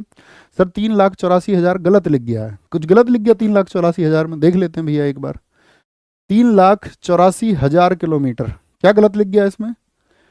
3,84,000, ठीक है। अरे बुद्धू इंसान, हमसे कुछ गलत लिख गया तो यार कौन ठीक करेगा? तुम ठीक करोगे ना, कौन ठीक करेगा है? बताओ, मैं नहीं तो कौन बे? बताओ फटाफट से। नासा के अनुसार मंगल ग्रह पर, बोल दो जी, हम। Very good, very good. चलो चलो, चश्मे लगा के और बता रहा है, चश्मे लगा करके हीरो बनना चाह रहा है। इसको मूवी दिला दें एक, बताओ, बिपाशा बसु के साथ में, बताओ जी। तो क्या बोलोगे? केवल जल और जिप्सम, या जल जिप्सम और मीथेन? तो क्या बोलोगे? जल जिप्सम और मीथेन होगा, जल जिप्सम और मीथेन। और एक चीज और मिलती है यहाँ पर, carbon dioxide, carbon dioxide, carbon dioxide होगा। भारत में Tata iron and steel company TISCO, TISCO की स्थापना कब हुई थी? टिस्को की बताओ, टिस्को का आंसर बताओ और किसको बताओ। भैया चंद्रमा की जगह सूर्य लिख दिया है, कहां पर? अरे यार तुम तो मजाक कर रहे हो, कहां पर चंद्रमा की जगह सूर्य? कर लेना तुम, चंद्रमा पृथ्वी के निकट, चंद्रमा पृथ्वी से दूर, चंद्रमा पृथ्वी से दूरी, पृथ्वी नहीं, कहाँ सूर्य लिखा? चंद्रमा ही तो है भाई। पृथ्वी सूर्य के नजदीक होगी और पृथ्वी सूर्य से दूर होगी, हाँ ये तो सूर्य होगा, ये चंद्रमा की ही बातें हैं। अच्छा तुम्हारा आईक्यू लेवल कम है क्या जो इस कमेंट को कर रहा है? कोई नहीं, उसको माफ करते हैं, उसका आईक्यू लेवल थोड़ा कम है। ओके, क्या बोलेंगे? टिस्को, टिस्को की बताओ, टिस्को 1907 में, क्या बोलोगे? टिस्को 1907 में। बहुत सारी साथी आप महारत्न कंपनी जानते हो, महारत्न कंपनी समझते होगा ना, बेसिक आइडिया तुमको होने चाहिए, बेसिक आइडिया कि महारत्न कंपनी ये है कि भाई औसतन 5,000 करोड़ से ज़्यादा का मुनाफा करती हो पिछले 3 वर्षों में, उसका जो शुद्ध उत्पाद रहा हो 15,000 करोड़ रहा हो, या कुल मिलाकर के 25,000 करोड़ का उसका व्यापार रहा हो, टर्नओवर रहा हो। तो ये सब चीज़ें, कंडीशंस ये तुम्हें पता होनी चाहिए, बेसिक चीज़ें। तो क्या बोलेंगे आपका, तो यहाँ पर क्या बोलेंगे, एनटीपीसी की स्थापना, नेशनल थर्मल पावर कॉर्पोरेशन की स्थापना मुझे बताओ, 1975। ठीक है, वो बेसिक फंडामेंटल्स तुमको पता होने चाहिए। गैस अथॉरिटी इंडिया लिमिटेड की स्थापना 1984 में। अपनी क्लास में आओ हीरो बनने के लिए, अपनी चीज़ों को स्कोर को बढ़ाने के लिए। इंडियन ऑयल कॉर्पोरेशन लिमिटेड की स्थापना 1959, और इसी दिन हुई थी, इसी वर्ष, दिन नहीं, oil India limited, oil India limited भी आपसे पूछ ले, OIL। ONGC बताओ, oil and natural gas corporation, ये 1956 में हुआ था। सेल बता सकते हो, सेल का फुल फॉर्म लिखो, सेल का, जो कि 1954 में बना था। HAL का बताओ, HAL का, HAL 1940 में, बंगलुरु वाला। सेल क्या है, सेल है steel authority of India limited, steel authority of India limited होगा, steel authority of India limited. ये वर्ष बहुत पूछे जाते हैं। एक ऐसी स्टेट जहां बिक्री के लिए एक नकदी फसल उगाई जाती है, उसे रिक्त स्थान के रूप में जाना जाता है। नकदी फसल एक साथी आपका कैश क्रॉप है, जो आपका नकदी फसल उगाई जाती है बिक्री के लिए, तो उसको क्या बोलेंगे, हार्टिकल्चर फार्मिंग हो जाएगी। एकदम से ठीक है, हार्टिकल्चर फार्मिंग। जैसे चाय होगी, चाय की खेती होगी आपका, कॉफ़ी की खेती हो गई, कॉफ़ी हो गई, रबड़ की खेती होगी, रबड़, तंबाकू हो गया, तंबाकू, टैबाको का आपका टबाको हो गया, या आपका जितनी भी तेल वाली चीज़ें हैं, ठीक है, ऑयल वाली, तिलहन बोलेंगे इनको, तिलहन, या आपका गन्ना हो गया, शुगर केन, ठीक है, कॉटन की खेती हो गई, आपका ग्राउंड नट की खेती हो गई, मूंगफली की खेती हो गई। ये सब कैसी है, ये आपका बागवानी खेती में आ जाती है, बागवानी। शिफ्टिंग कल्टीवेशन हम आपको समझा चुके हैं, पूछ लें जरा एक क्वेश्चन। तो शिफ्टिंग कल्टीवेशन जो होता है हमारे यहाँ पर, जिसको साथी मुझे बताओ आप, मैंने आपको बताया था दहिया जो खेती है वो कहाँ पर होती है, दहिया खेती कहाँ पर होती है, बताएं जी, मज़ा आ जाएगा, मतलब लगेगा जिंदा दिल लोगों को पढ़ाया मैंने। एक ट्रक फार्मिंग क्या होती है, बताओ जी, ट्रक फार्मिंग क्या होती है। ट्रक फार्मिंग होती है कि भाई ट्रक का मतलब है कि जो प्रोडक्शन है वो आपका, प्रोडक्शन है वो जो उत्पादन हुआ खेत से, वो कितनी देर में पहुंच जाएगा, कितनी देर में पहुंच जाएगा। जैसे फूल खेत से तोड़ेंगे तो फूल बहुत जल्दी नहीं पहुंच सकते हैं, तो फूल तो खराब हो जाएंगे अगर देर में पहुंचेंगे। बहुत सारे लोग कहते हैं यार ये देश में हाईवे क्यों बनते हैं, ये कॉरिडोर क्यों बनते हैं, क्योंकि हमारे देश में बहुत सारी चीज़ें तो सड़ जाती हैं उत्पादन की, वो पहुंच ही नहीं पाती, और वो एकदम से मतलब जीरो हो जाती है, वो देश का पैसा खत्म हो जाता है। इसीलिए क्या, चाइना में तो ये होता है ना कि 2000 किलोमीटर का डिस्टेंस है, वो उनको तय करना है आपका 12 घंटे में, 13 घंटे में, ठीक है, 12-13 घंटे में। हमारे यहाँ पर 2000 किलोमीटर का डिस्टेंस जब तक साउथ तक जाएगा सामान, या साउथ से नॉर्थ तक आएगा, तो उसमें 2.5 दिन लग जाते हैं। कहीं पे आपका सड़कें खराब है, कहीं पर टोल है, कहीं पर आपका आपका अलग से रोड ही नहीं है, नो एंट्री है, जाम की स्थिति है। तो बहुत सारे जो विकसित देश है वो अपने देश में स्पीड बढ़ाते हैं। एक देश की औसत गति होती है, एक देश की, जैसे हमारे देश की औसत गति आप देखना, उस पर रिसर्च करना कि वाहनों की औसत गति क्या है, वहीं पर आप देखना जाके विकसित देशों के, वहाँ पर वाहनों की औसत गति क्या है। तो उन लोगों ने अपने कॉरिडोर बना रखे हैं अलग से, ताकि वो देश को विकसित कर सके। तो ट्रक फार्मिंग क्या है, ट्रक फार्मिंग होती है आपका जितनी भी चीज़ें, फल है, फूल है, अरे गुलाब और गेंदा ऐसे याद रख लो, फल और फूल होते हैं, ठीक है। एक होती है आपका निर्वाह खेती, निर्वाह कृषि, जिसको हम बोलते हैं आपका सबसिस्टेंस फार्मिंग। क्या सबसिस्टेंस फार्मिंग क्या होती है बताओ। सबसिस्टेंस फार्मिंग से मतलब होता है जब व्यक्ति बेचने के लिए नहीं, खुद के क्या बोलेंगे, अपनी आवश्यकता के लिए, सिर्फ अपनी आवश्यकता के लिए वो खेती करे, अपनी आवश्यकता के लिए, यानी कि उसके पास पैसा नहीं है कि यार वो पेस्टिसाइड खरीद सके या यूरिया वगैरह ये सब खरीद सके, छोटे से स्तर पे अपनी खेती कर लेता बेचारा थोड़ी सी, ठीक है, अपनी आवश्यकता के लिए। जैसे घर में कोई आपका सब्जी बो लेते होगे आप भी अपने खरक में, अरे अपने घेर में, अपने, तुम्हारे यहाँ क्या कहते हैं, हमारे यहाँ तो खरक कहते हैं भाई, घेर कहते हैं, तुम्हारे यहाँ पता नहीं क्या बोलते होंगे। खुदरा भुगतान और निपटान प्रणाली से संबंध में एनपीसीआई का पूर्ण रूप क्या है। NPCI, national payment corporation of India, national payment corporation of India, option D एकदम से सही हो जाएगा। इसको बोलेंगे भारतीय राष्ट्रीय भुगतान निगम। क्या, भारतीय राष्ट्रीय भुगतान निगम। कब इसका गठन हुआ था बताओ, कब इसको फॉर्म किया गया था। तो इसको फॉर्म किया गया था आपका 19 दिसंबर 2008 को, ठीक है। इसका हेडक्वार्टर कहाँ पर है, तो इसका हेडक्वार्टर है मुंबई में। 1956 के कंपनी एक्ट के तहत इसका गठन हुआ था। और इसी एनपीसीआई ने देश में बहुत सारी सुविधाएं दी, जैसे भीम ऐप, भीम का पूरा नाम बताओ। जैसे भीम ऐप की बात करें, ये भी एनपीसीआई द्वारा आया, ये आया था 30 दिसंबर 2016 को। क्या बोलेंगे, 30 दिसंबर 2016 को आया था भीम ऐप। बताओ जी, भीम ऐप, तो इसको क्या बोलते हैं, भारत इंटरफेस फॉर मनी। क्या बोलेंगे, भारत, इसका फुल फॉर्म बहुत पूछा जाता है, भारत। इकोनॉमिक्स का एग्जाम में फुल फॉर्म पूछा जाएगा, कभी इग्नोर मत करना। भारत इंटरफेस फॉर मनी होता, भारत इंटरफेस फॉर मनी होता है। यूपीआई का पूरा नाम लिखो, यूपीआई। और कब लॉन्च हुआ था यूपीआई? यूपीआई हमारे देश में लॉन्च हुआ था 11 अप्रैल 2016 को। ये तो सबको पता होगा, 50 बार बता रखा है। यूनिफाइड पेमेंट इंटरफेस, क्या बोलते हैं इसको? Unified payment interface, unified payment interface. अच्छा एक चीज बताओ, एक पोल क्रिएट करना, नंबर 1 और नंबर 2 लिख के। पिछली वाली नायक सीरीज करे हुए कितने बच्चे हैं जिन्होंने पिछली बार नायक सीरीज कर रखी थी? 11 अप्रैल 2016, 11 अप्रैल 2016 को, ठीक है। यूनिफाइड पेमेंट इंटरफेस हो गया यूपीआई। और यूपीआई के बाद में आपका याद रखना, हाँ यहाँ पे क्वेश्चन पूछेंगे हम आपसे कि यूपीआई को एक्सेप्ट करने वाला पहला देश कौन सा है? यूपीआई को एक्सेप्ट करने वाला क्या बोलेंगे? यूपीआई, यूपीआई को अपनाने वाला पहला देश, अपनाने वाला पहला देश कौन सा बना था? भाई भारत में तो इसको लॉन्च किया गया, और भारत का पड़ोसी नेपाल इसको अपनाने वाला पहला देश बना था, पहला देश बना था, ठीक है। पेटीएम, पेटीएम, पेटीएम जानते हो? पेटीएम करो, अब से कोई आपको यूपीआई नहीं बोलता, सब पेटीएम ही बोलते हैं, इतना ज़्यादा लागू हो गया। अगस्त 2010 में लागू हुआ था। कौन थे पेटीएम के हेड? ये थे विजय शेखर शर्मा। कौन? विजय शेखर शर्मा। जर्नी सुन लोगे इनकी तो विजय शेखर शर्मा, क्योंकि ये यहाँ अलीगढ़ के ही हैं। तो जब हमारी इनसे मुलाकात हुई थी तब इन्होंने बताया था अपनी जर्नी के बारे में। इन्होंने बताया था कि कैसे हमने भी ट्रेन में धक्के खाए हैं लगातार, और किस तरह से इसको हमने स्थापित किया। पेटीएम। फोन पे, फोन पे बताओ, फोन पे, फोन पे, फोन पे की स्थापना कब हुई थी? वो हुई थी दिसंबर 2015 में, 2015 में। इसका हेडक्वार्टर है आपका कहाँ पर? बेंगलुरु में, फोन पे का बेंगलुरु में। और पेटीएम का हेडक्वार्टर है आपका, पेटीएम का जो हेडक्वार्टर है वो पेटीएम का हेडक्वार्टर है नोएडा में। कहां पर है? नोएडा में, नोएडा में उसका हेडक्वार्टर है, नोएडा में। यहां पर देखो एनपीसीआई ने बहुत सारी सुविधाएं और लॉन्च की। एनएफएस, एनएफएस, एनएफएस का पूरा नाम क्या है? तो वो है नेशनल फाइनेंशियल स्विच। क्या बोलोगे? National financial switch, national financial switch, national financial switch है आपका। अगर हम आपसे पूछें जो बीबीपीएस प्रणाली है एनपीसीआई द्वारा, बीबीपीएस, उसका क्या मतलब है? कि आप अपने बिल्स पे कर सकते हो। Bharat, Bharat bill payment system, Bharat bill payment, payment system, Bharat bill payment system है ये आपका, भारत बिल पेमेंट सिस्टम है आपका, Bharat bill payment system. Okay, आगे आओ जी। प्रधानमंत्री नरेंद्र मोदी द्वारा नमामि गंगे परियोजना कब शुरू की गई थी? नमामि गंगे तो हमने आपको एक दिन बताया, जून 2014 में, जून 2014 में। भैया दिया इन्होंने पोल में आंसर।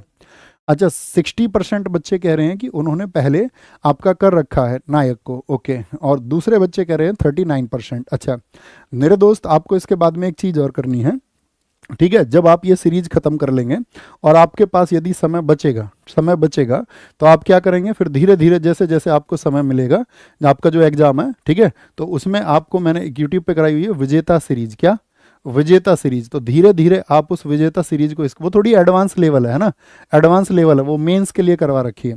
तो मैं ये चाहूँगा आप में से इतने जो भी बच्चे जो इस बार प्रीलिम्स देंगे एसएससी का, क्योंकि कैलेंडर तो आप सबके सामने ही है, और मैक्सिमम बच्चे आप में से देंगे एसएससी का कोई भी एग्जाम, चाहे सीजीएल हो, चाहे एमटीएस हो, चाहे सीपीओ हो, या आपका जीडी हो, या दिल्ली पुलिस हो आपका, या बाकी किसी स्टेट का एग्जाम भी आप देंगे, ठीक है।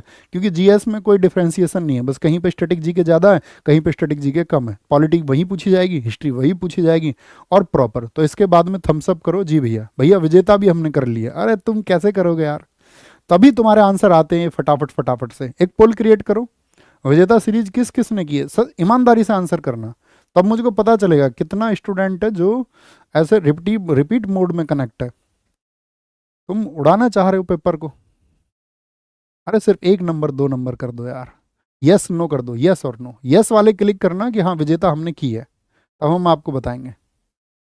कोई नहीं, आराम से कर लेना, आराम से, कहीं भागना नहीं है उसमें। आपका 28 शायद क्लासेस है, 28 या 29। सर मैं पहली बार पढ़ रही हूँ, कोई दिक्कत नहीं है, आपको भी इसी तरह जैसे इन बच्चों ने पहले किया है, तो अगर आप पहली बार कर रहे हैं तो कोई दिक्कत नहीं है। ये इनिशियल फेस है, इसको करना ही करना है, हर हाल में करना है। इसके बाद में फिर आपको भी शार्पन करेंगे, इस बार फिर मेंस होगा तो उसके लिए भी कराएंगे। अच्छा बहुत कम बच्चे हैं, मतलब 23-24%, मतलब 1/4 बच्चों ने उसको किया है। ओके बोले जी फटाफट से। प्रधानमंत्री नरेंद्र मोदी जून 2014 में, ठीक है। गंगा एक्शन प्लान कब आया बताओ? Ganga action plan, Ganga action plan कब आया था? गंगा एक्शन प्लान 1986, क्या बोलोगे? 1986 में। मुझे बताओ साथी आपका कि गंगा को जो आपका नेशनल रिवर अनाउंस किया था वो किस प्रधानमंत्री ने किया था? गंगा को राष्ट्रीय नदी कब घोषित किया गया था? तो 4 नवंबर सन 2008 को घोषित किया गया था। कौन थे? हमारे मनमोहन सिंह जी थे। कौन थे? मनमोहन सिंह जी थे, मनमोहन सिंह जी थे, मनमोहन सिंह जी थे, मनमोहन सिंह जी थे। आगे आएंगे, नेक्स्ट। उत्प्लावकता सिद्धांत के आधार पर जहाज पानी में तैरते हैं। सर्वप्रथम इस सिद्धांत की पहचान करने का श्रेय किस वैज्ञानिक को दिया जाता है? किस वैज्ञानिक को दिया जाता है? भैया क्या आपने यूपीएससी का पेपर दिया है कभी? नहीं बच्चों, कभी नहीं दिया, फॉर्म भी नहीं भरा है, फॉर्म भी नहीं भरा है। मुझे तो तुम ऐसा मतलब फॉर्म ही भरने का मौका ही नहीं मिला, ये समझो। ये मौका नहीं मिला या भरा नहीं, ये समझो कभी भी, ठीक है। वो अपने हिस्से में ही नहीं आई वो चीज़ें। कारण छोड़ो, कारण भी छोड़ो। मतलब बात यह है कि तुम अपने आप को हीरो मानो, हीरो मान के चलो, तुम तैयारी करो। तुम ये समझो कि अपना ड्रीम तुम्हारे थ्रू पूरा होना है। जो भी ड्रीम है अपना, वो तुमसे पूरा होना है, और अपने जो ड्रीम है वो तुमसे पूरे होने हैं, ठीक है।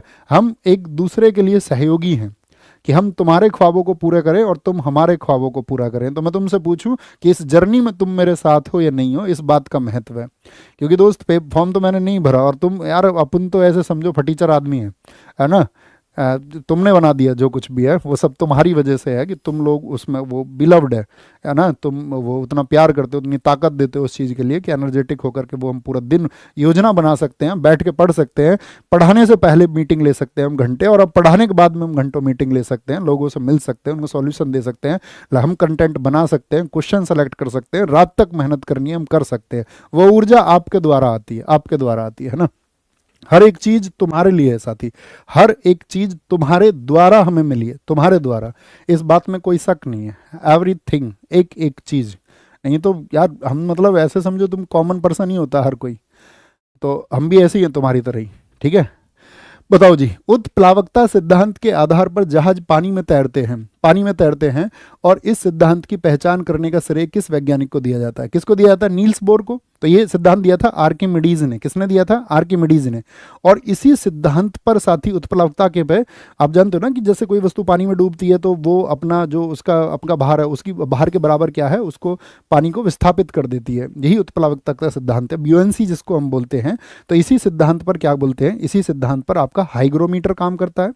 हाइग्रोमीटर नाम सुना है? बताओ हाइग्रोमीटर क्या नापता है? हाइग्रो नहीं, हाइड्रोमीटर इस सिद्धांत पर काम करेगा ना। हाइग्रो कैसा? हाइग्रो तो आपका वो तो आपका रिलेटिव जो रिलेटिव भी नहीं, वो तो आपका ह्यूमिडिटी को मापता है। हाइग्रोमीटर तो ह्यूमिडिटी को, आर्द्रता को मापेगा, है ना। इस सिद्धांत पर काम करेगा हाइड्रोमीटर। कौन सा? हाइड्रोमीटर। और हाइड्रोमीटर क्या नापता है? किसी भी द्रव का विशिष्ट गुरुत्व और घनत्व, यानी कि किसी भी लिक्विड की जो साथी आपका आपका अगर हम बोलें आपका स्पेसिफिक जो ग्रेविटी है या फिर स्पेसिफिक जो डेंसिटी है, उसको मापने का काम करेगा, उसको मापने का काम करेगा हाइड्रोमीटर, ठीक है। याद रख लेना, ये क्या नापता है? तरल का आपका विशिष्ट गुरुत्व नापता है। तरल का विशिष्ट गुरुत्व या फिर घनत्व, क्या बोलोगे? गुरुत्व या फिर घनत्व मापता है, घनत्व मापता है, ठीक है। क्या बोलेंगे? पनडुब्बी की बात करें, पनडुब्बी, पनडुब्बी की बात करें आपसे, पनडुब्बी इसी सिद्धांत पर काम करती है। लैक्टोमीटर, क्या बोलेंगे? लैक्टोमीटर क्या करता है? बताओ फटाफट से। लैक्टोमीटर क्या नापता है? लैक्टोमीटर, लैक्टोमीटर वो दूध की शुद्धता मापता है, दूध की शुद्धता मापता है। अब मैं तुम्हें एक सुबह की बात बताऊं, आज क्या हुआ। आज ऐसा हुआ कि जैसे मान के चलो यार, मतलब डिस्कस कर ही सकते हैं, कोई दिक्कत नहीं। ऐसा होता, अभी यूपी पुलिस का रिजल्ट आया तो हमने सम्मान समारोह किया था, तो बहुत सारे बच्चे ऐसे होते हैं स्टूडियो आगे, है ना। और वो उनकी भावनाएं हैं। अब अपनी क्लासेस हैं लगातार, तो जैसे अपनी एंट्री हो गई नीचे 12 बजे और ऊपर जाऊँगा 4:30 बजे, ठीक है। तो 4:30 बजे ऊपर जाने के बाद में फिर बच्चे मिलेंगे। तो मैं आज बीच में चला गया, तो वो जो रिसेप्शन एरिया उसके उधर वॉशरूम है, तो मैं आज पहुँच गया उधर, वॉशरूम में जा रहा था। उन्होंने वॉशरूम के सामने ही लपक लिया हमें, है ना। कह रहा जी मिठाई खा के जाओ। अरे मैंने कहा भाई मुझे जाना है, जरा समझो तुम मेरी मजबूरी।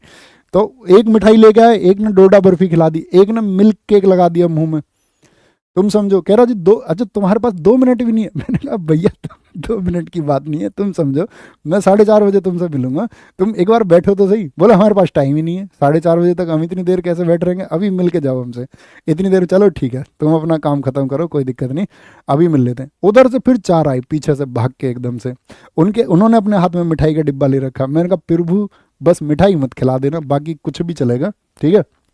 ना धमका भी दो वो भी चल जाएगा। मिठाई ओवर हो चुकी है। वे अम्ल जिनमें हाइड्रोजन के साथ में ऑक्सीजन के अतिरिक्त अन्य अधात्विक तत्व होते हैं वो क्या कहलाते हैं? हाइड्रोजन के साथ में मुझे बताएंगे। ऑक्सीजन के अन्य अधात्विक तत्व, ऑक्सीजन के अन्य अधात्विक तत्व, उनको सबल अम्ल बोल देंगे? नहीं भैया, उनको हम बोलेंगे हाइड्रासिड्स। अनऑक्सी अम्ल होते हैं, अनऑक्सी क्या बोलेंगे? अनऑक्सी अम्ल होते हैं, क्योंकि ऑक्सीजन के साथ अन्य है तो अनऑक्सी हो गए। ऑक्सीजन होता तो ऑक्सी होता, ऑक्सी होता, क्योंकि अम्ल दो प्रकार के होते हैं। क्या बोलोगे? एसिड, एसिड कितने तरह के होते हैं? एसिड दो तरह के होते हैं। देखो पहली बात तो एसिड होता क्या है? एसिड वो होता है जो H प्लस आयन देता है। क्या देता है? H प्लस आयन देता है। और बेस क्या होता है? जो OH माइनस आयन देता है। क्या देता है? OH माइनस आयन देता है। ओके ठीक है। अम्ल के प्रकार तो इसमें पहला क्या है? वो है ऑक्सी अम्ल। ऑक्सी अम्ल, ऑक्सी अम्ल, एक कमाल की बात और बताऊंगा, अभी थोड़ी देर बाद बताऊंगा। ऑक्सी अम्ल में क्या होता है आपका याद रख लेना। इसमें ऑक्सी अम्ल में क्या होता है? हाइड्रोजन के साथ ऑक्सीजन होती है। क्या होती है? हाइड्रोजन के साथ ऑक्सीजन होती है। हाइड्रोजन के साथ ऑक्सीजन होती है। ऑक्सीजन होती है, हाइड्रोजन के साथ ऑक्सीजन होती है। ठीक है, जैसे कि हाइड्रोजन के साथ ऑक्सीजन H2SO4 हो गया, H2SO4 हो गया, और HNO3 हो गया, HNO3 हो गया। एक दूसरा होता है हाइड्रा अम्ल। क्या होता है? हाइड्रा अम्ल होता है। हाइड्रा अम्ल, हाइड्रा अम्ल कौन कौन से होते हैं? इसमें हाइड्रोजन के साथ ऑक्सीजन नहीं होगी। क्या? हाइड्रोजन, ये हाइड्रासिड्स बोला ना मैंने ऊपर, ये हाइड्रोजन के साथ क्या होंगे? हाइड्रोजन के साथ अन्य तत्व होते हैं, ऑक्सीजन नहीं होगा, बाकी सब एलिमेंट्स होंगे। जैसे कि आपका HCl हो गया, ठीक है, HBr हो गया, HBr हो गया। अच्छा मुझे बताओ अम्ल स्वाद में कैसे होते हैं? अम्ल टेस्ट में कैसे होते हैं? वो होते हैं खट्टे। अम्ल कैसे होते हैं? अम्ल होते हैं आपका खट्टे। अम्ल की जो पीएच वैल्यू होती है वो कितनी होती है? तो आप कहोगे भैया पीएच वैल्यू परफेक्ट लिखना, 0 से शुरू करो और 14 तक जाओ। ये पीएच स्केल बनाया किसने? सोरेनसेन ने। ये स्केल किसने बनाया था? सोरेनसेन ने बनाया था। सोरेनसेन, ठीक है, सोरेनसेन ने बनाया। किस ईयर में बनाया ये तुम देखना। 0 से 7 हो गया आपका, 7 हो गया। तो 0 से लेकर के 7 तक होता है क्या? 7 वाले सारे गलत बता रहे हैं। 7 तक होते ही कैसे हो जाएगा? 7 पे तो न्यूट्रल होता है, 7 पे तो न्यूट्रल होता है, उदासीन होता है, तो 7 तक होते ही तो फिर तो उदासीन हो जाएगा। 0 से लेकर के आपका, और 7 से कम, क्या बोलना है? 7 से कम, 7 से कम बोलना है। 7 होते ही उदासीन। और कभी भी क्षार को तुम ये मत बोलना 7 से 14, नहीं, आप बोलना 7 से ज्यादा, 7 से ज्यादा और 14 तक होता है आपका। ये क्या होता है? बेस होता है, क्षार होता है। और ये क्या होता है? ये एसिड होता है, अम्ल होता है, अम्ल होता है। इसके न्यूमेरिकल भी आपको कराएंगे, ठीक है।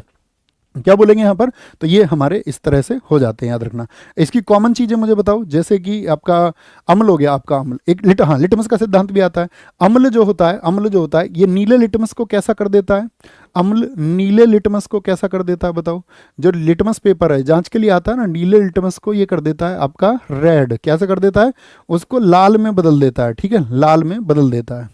अगर कभी भी अम्ल का जो क्षारीय विलयन है आपका, उसमें आपका क्या बोलेंगे, आपका इलेक्ट्रिसिटी फ्लो हो जाती है, उसमें संचालन हो जाता है बिजली का। ओके, मनुष्यों के पाचन तंत्र में उत्सर्जित अम्ल कौन सा होता है? जो पाचन तंत्र में, भैया सल्फ्यूरिक अम्ल, ये तो बैटरी में होगा, पेट जल जाएगा। क्या बोलोगे? ये तो होता है आपका बैटरी में। किसमें? बैटरी में होता है। नाइट्रिक अम्ल होता है क्या आपका? एंटासिड्स होते हैं? नहीं, हाइड्रोक्लोरिक अम्ल निकलेगा, जिसकी पीएच वैल्यू होती है आपका लगभग 1.5 के नियर बाई होती है, नियर बाई होती है। कहाँ पर पाया जाता है हाइड्रोक्लोरिक अम्ल? ये स्टोमक में पाया जाता है, आमाशय में पाया जाता है, आमाशय में।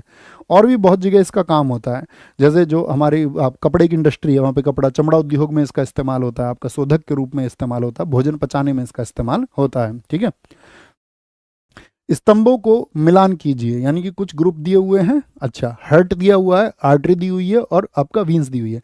तो हार्ट क्या करेगा? पंप की तरह काम करता है। हार्ट, हाँ जी भैया, पंप की तरह काम करता है, पंप की तरह। ओके, क्या बोलोगे? धमनियां, धमनियों में कैसा रक्त बहता है? तो धमनियों में बहता है आपका ऑक्सीजन युक्त रक्त, यानी कि ऑक्सीजन युक्त रक्त को क्या बोलते हैं हम? शुद्ध रक्त। कैसा? तो धमनियों में हमेशा शुद्ध रक्त बहेगा। और जो शुद्ध रक्त बहता है, अब समझो शुद्ध रक्त किधर जा रहा है? तो शुद्ध होके आया होगा ना कहीं से, तो कौन करता है शुद्ध? उसको हार्ट करता है। तो यानी कि हमेशा जो शुद्ध रक्त है वो हार्ट टू ऑर्गन बहता है। कैसे बहता है?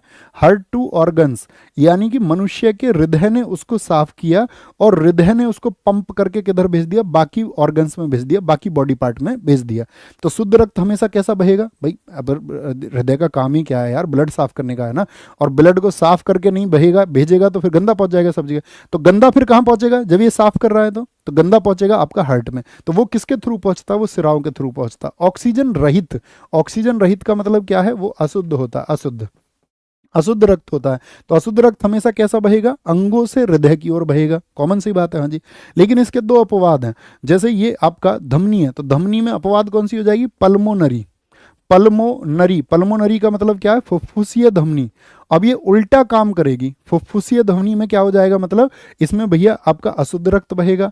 और ये क्या कर देगी आपका? इसमें सिरा में क्या हो जाएगा? जब पल्मोनरी वीन्स होगी तो पल्मोनरी वीन्स में क्या होगा? यानी फुफ्फुसीय, फुफ्फुसीय सिरा में क्या होगा?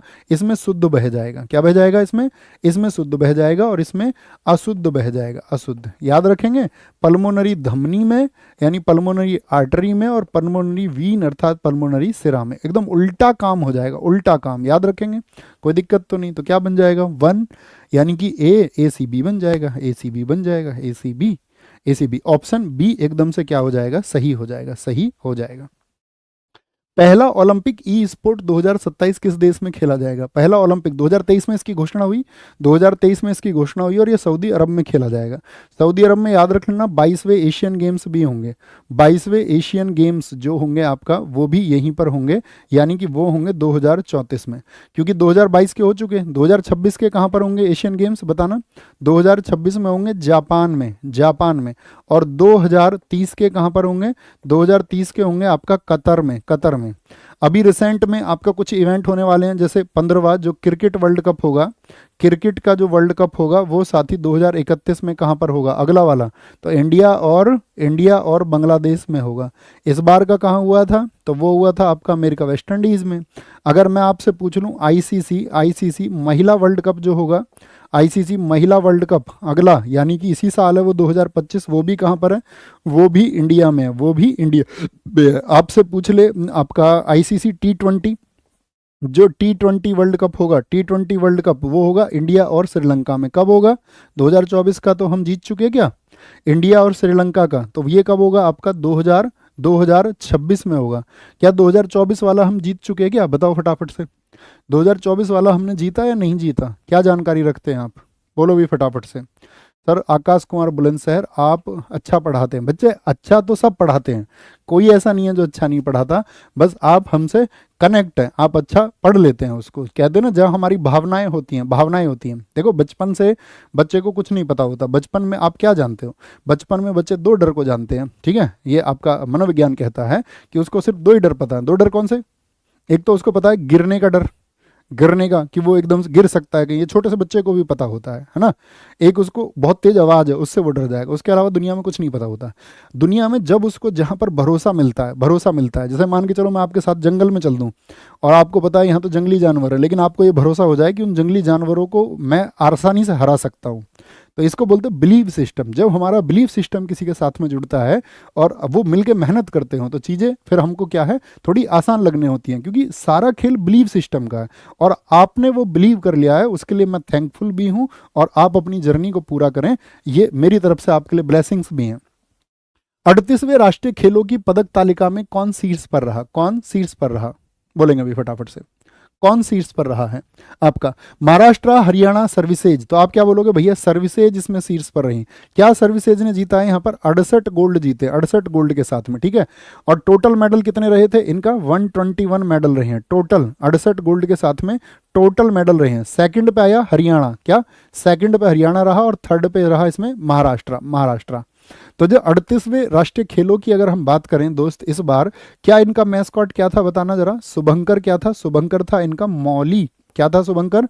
मैस्कॉट था इनका मौली। और मोटो क्या रहा इनका? बताना। मोटो आदर्श वाक्य क्या रहा? फ्रॉम रिजोल्यूशन टू समिट, यानी कि आपका क्या बोलेंगे, संकल्प से शिखर तक, संकल्प से शिखर तक। जैसे आप भी पहुंचोगे, आप संकल्प लो मेरे साथ में, बोलो संकल्प लो, बोलो मैं बोलो मेरे साथ में, जहां कहीं भी आप मन में बोलना, मैं इस बार मेहनत की सारी हदें पार करूंगा। मुझे अपने माता पिता का आशीर्वाद मिला है। मेरे लिए मेरे माता पिता की उम्मीदें हमेशा कायम हैं।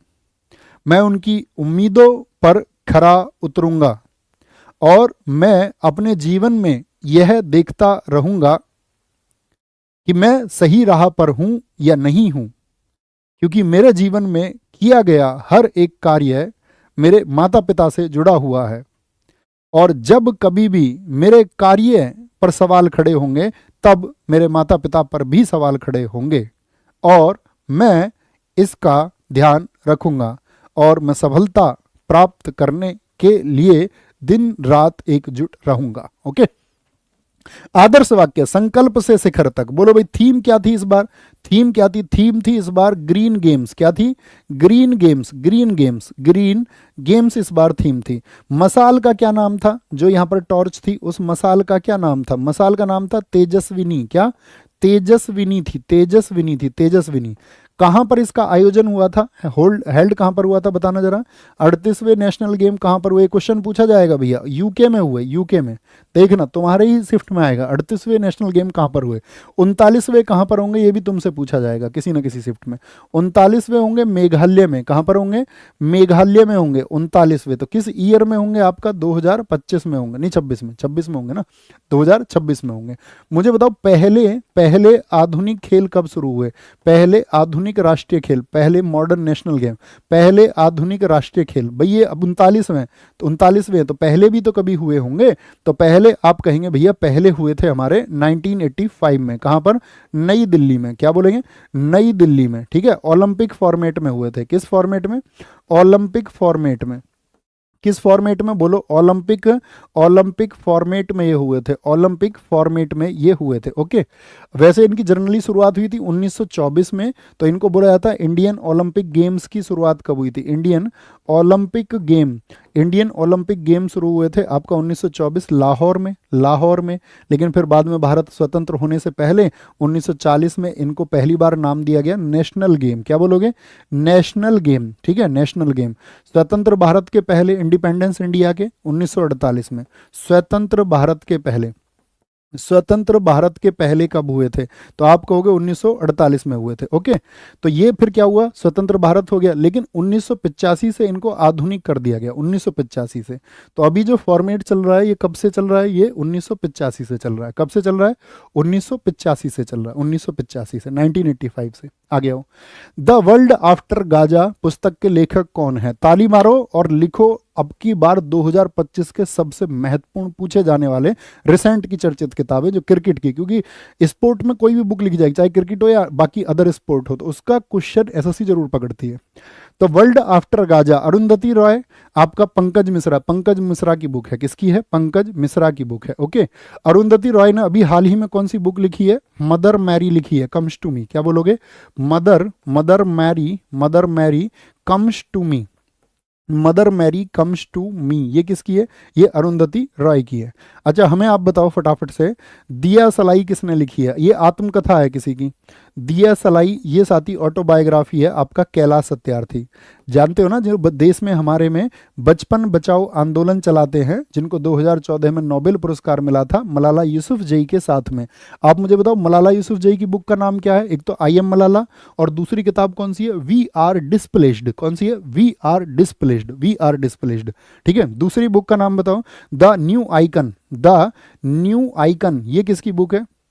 ये बहुत इंपॉर्टेंट बुक रहेंगी इस बार। द न्यू आइकन ये किसकी है? द न्यू आइकन यानी कि किसके ऊपर लिखी है? सावरकर के ऊपर लिखी है। The new icon Savarkar. क्या बोलोगे? न्यू आइकन ये सावरकर के ऊपर लिखी है। सावरकर एंड द फैक्ट्स ये अरुण शौरी की है। क्या बोलोगे? अरुण शौरी की बुक है, अरुण शौरी की बुक है। लाइफ ऑन मार्स, क्या बोलोगे? लाइफ ऑन मार्स ये किसने लिखी है? ये लिखी है नमिता गोखले ने। किसने? नमिता गोखले ने लिखी है। किसने लिखी है? नमिता गोखले ने। ठीक है, एक किताब आई वाई भारत मैटर्स, वो किसकी है बताओ? Why Bharat matters, why Bharat matters ये रिसेंट की किताबें हैं। Why Bharat matters, S Jaishankar. ठीक है, S Jaishankar. Ratan Tata a life, क्योंकि ये साथ ही एक्सपायर हुए तो इनसे क्वेश्चन पूछेगा आपका। रतन टाटा ए लाइफ ये किसने लिखी है? उनकी जिंदगी के ऊपर रतन टाटा ए लाइफ ये लिखी है आपका थॉमस मैथ्यू ने। किसने? थॉमस थॉमस मैथ्यू ने इसको लिखा है, थॉमस मैथ्यू ने। Okay, Ratan Tata a life. एक बताओ स्टंप्ड किसने लिखी है? स्टंप्ड, ये क्रिकेट की बुक है। क्रिकेट खिलाड़ी थे आपका सैयद किरमानी, सैयद किरमानी, ये साथी विकेट कीपर थे पहले, क्या बोलेंगे? सैयद किरमानी, पूर्व विकेट कीपर हैं सैयद किरमानी। कौन सी बुक लिखी है? स्टंप्ड। तो क्रिकेट की जो तुम्हारी किताबें हैं ना नोट्स में, उसमें ऐड कर लेना, इसको हमेशा याद रखना, आगे 2-3 साल यही पूछी जाएगी। ब्रिंग इट ऑन, ये वो किताबें बता रहा हूँ जो अगले 2-3 साल पूछे जाएंगे, फिर मत कहना। ब्रिंग इट ऑन, ये दीपा मलिक की है, दीपा मलिक जो भारत की पैरा प्लेयर है, दीपा मलिक, ठीक है। Bring it on. विटनेस बताओ किसकी बुक है? विटनेस है साक्षी मलिक की बुक। किसकी? साक्षी मलिक की बुक है। ओलंपिक है, ओलंपियन है आपका, कुश्ती में रियो में 2016 में मेडल जीत के लाई थी आपका, ठीक है। आपका इनका मेडल था bronze. The idea of democracy, ये किसकी है? तो पुरानी किताब है, द आइडिया ऑफ डेमोक्रेसी, ठीक है। ये एक पुरानी किताब है, आइडिया ऑफ डेमोक्रेसी, ये है सैम पित्रोदा की। किसकी? सैम पित्रोदा की किताब है, सैम पित्रोदा की किताब है। लियो बताओ, लियो किसकी बुक है? लियो, लियो बुक का मतलब है the untold story of CSK, untold story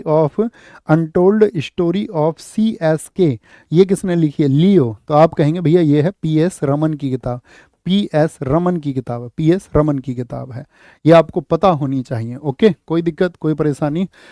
भैया PDF जल्दी डलवा दिया करो। बच्चे पढ़ना है, मेहनत करनी है, पेन चलाना है, पेन से नोट्स बनाने हैं, शॉर्ट नोट, जो नहीं जानते उसको नोट करना, मेहनत करनी है। बाकी टेलीग्राम चैनल को ज्वाइन कर लो, यहाँ पर आपको PDF तुरंत मिल जाती है, तुरंत अपलोड होती है यहाँ पर। आप शायद उसको एप्लीकेशन पर ढूंढते होंगे, लेट मिलती होगी। इस जो ऊपर दिख रहा है ना टेलीग्राम, इसको ऐड कर लो, इस पर सारी सूचनाएं, मुझे आपको कोई भी सूचना देनी है। और इस बार क्लास फ्राइडे भी होगी, याद रखना। थम्सअप करके जाओ, थम्सअप करके जाओ, इस बार क्लास जो है वो फ्राइडे में भी होगी, ठीक है। बहुत सारे दोस्त कह रहे हैं भैया हरियाणा 3rd पे आया, एक बार क्वेश्चन को देख लो, क्या गलती लिख दी हमने कुछ? राष्ट्रीय खेलों की पदक तालिका में कौन सीट्स पर रहा? पहले पे, ओ हो, पहले पे सर्विसेज भैया, पहले पे सर्विसेज, हरियाणा 3rd पे ही रहा, बिल्कुल ठीक कहा तुमने। 2nd पे महाराष्ट्र रहा और 3rd पे रहा हरियाणा। क्योंकि देखो महाराष्ट्र के आए आपका 54 गोल्ड, कितने? 54 गोल्ड आए थे, और हरियाणा के जो गोल्ड आए वो आए 48 गोल्ड, 48 गोल्ड। फ्लो में हो गया वो, ठीक है। 48 गोल्ड आए, ओके, ये याद रख लेना एकदम। आंखें ठीक है भैया, आपका आशीर्वाद है। बोलेंगे जी कैसी पढ़ाई चल रही है? पढ़ाई अच्छी चल रही है। स्पीकिंग विद नेचर पुस्तक को किसने लिखा है? स्पीकिंग विद नेचर पुस्तक को किसने लिखा है? और हमने आपके लिए 4 लाइन भी लिखी थी, वो सुनाएंगे। 4 लाइन भी हमने तुम्हारे लिए लिखी थी, वो जरा सुनो तुम, है ना, बड़ी जबरदस्त है, खुद लिखी है हमने। बोलो जी। वाह वाह तो करना पड़ेगा यार। तो लाइन कुछ ऐसे हैं कि बहुत बहुत मजबूत हो जाता है वो इंसान, बहुत मजबूत हो जाता है वो इंसान जिसने अपने हाथों से खुद के आंसू हटाए हों, जिसने खुद के हाथों से अपने आंसू हटाए हों, और जिसने हर ठोकर से सीखा हो चलना, जिसने हर ठोकर से सीखा हो चलना, और जख्मों को भी मुस्कान में छुपाए हो। तो फिर से बोलते हैं एक बार, बहुत मजबूत हो जाता है वो इंसान जिसने अपने हाथों से खुद के आंसू हटाए हों, और जिसने ठोकर से सीखा हो चलना, जिसने ठोकर से सीखा हो चलना, और जख्मों को भी मुस्कान में छुपाए हों। अपना ख्याल रखिए, बहुत सारा मिलते हैं साथी कल। थैंक यू, नमस्ते, जय हिंद, जय Bharat, take care, love you all.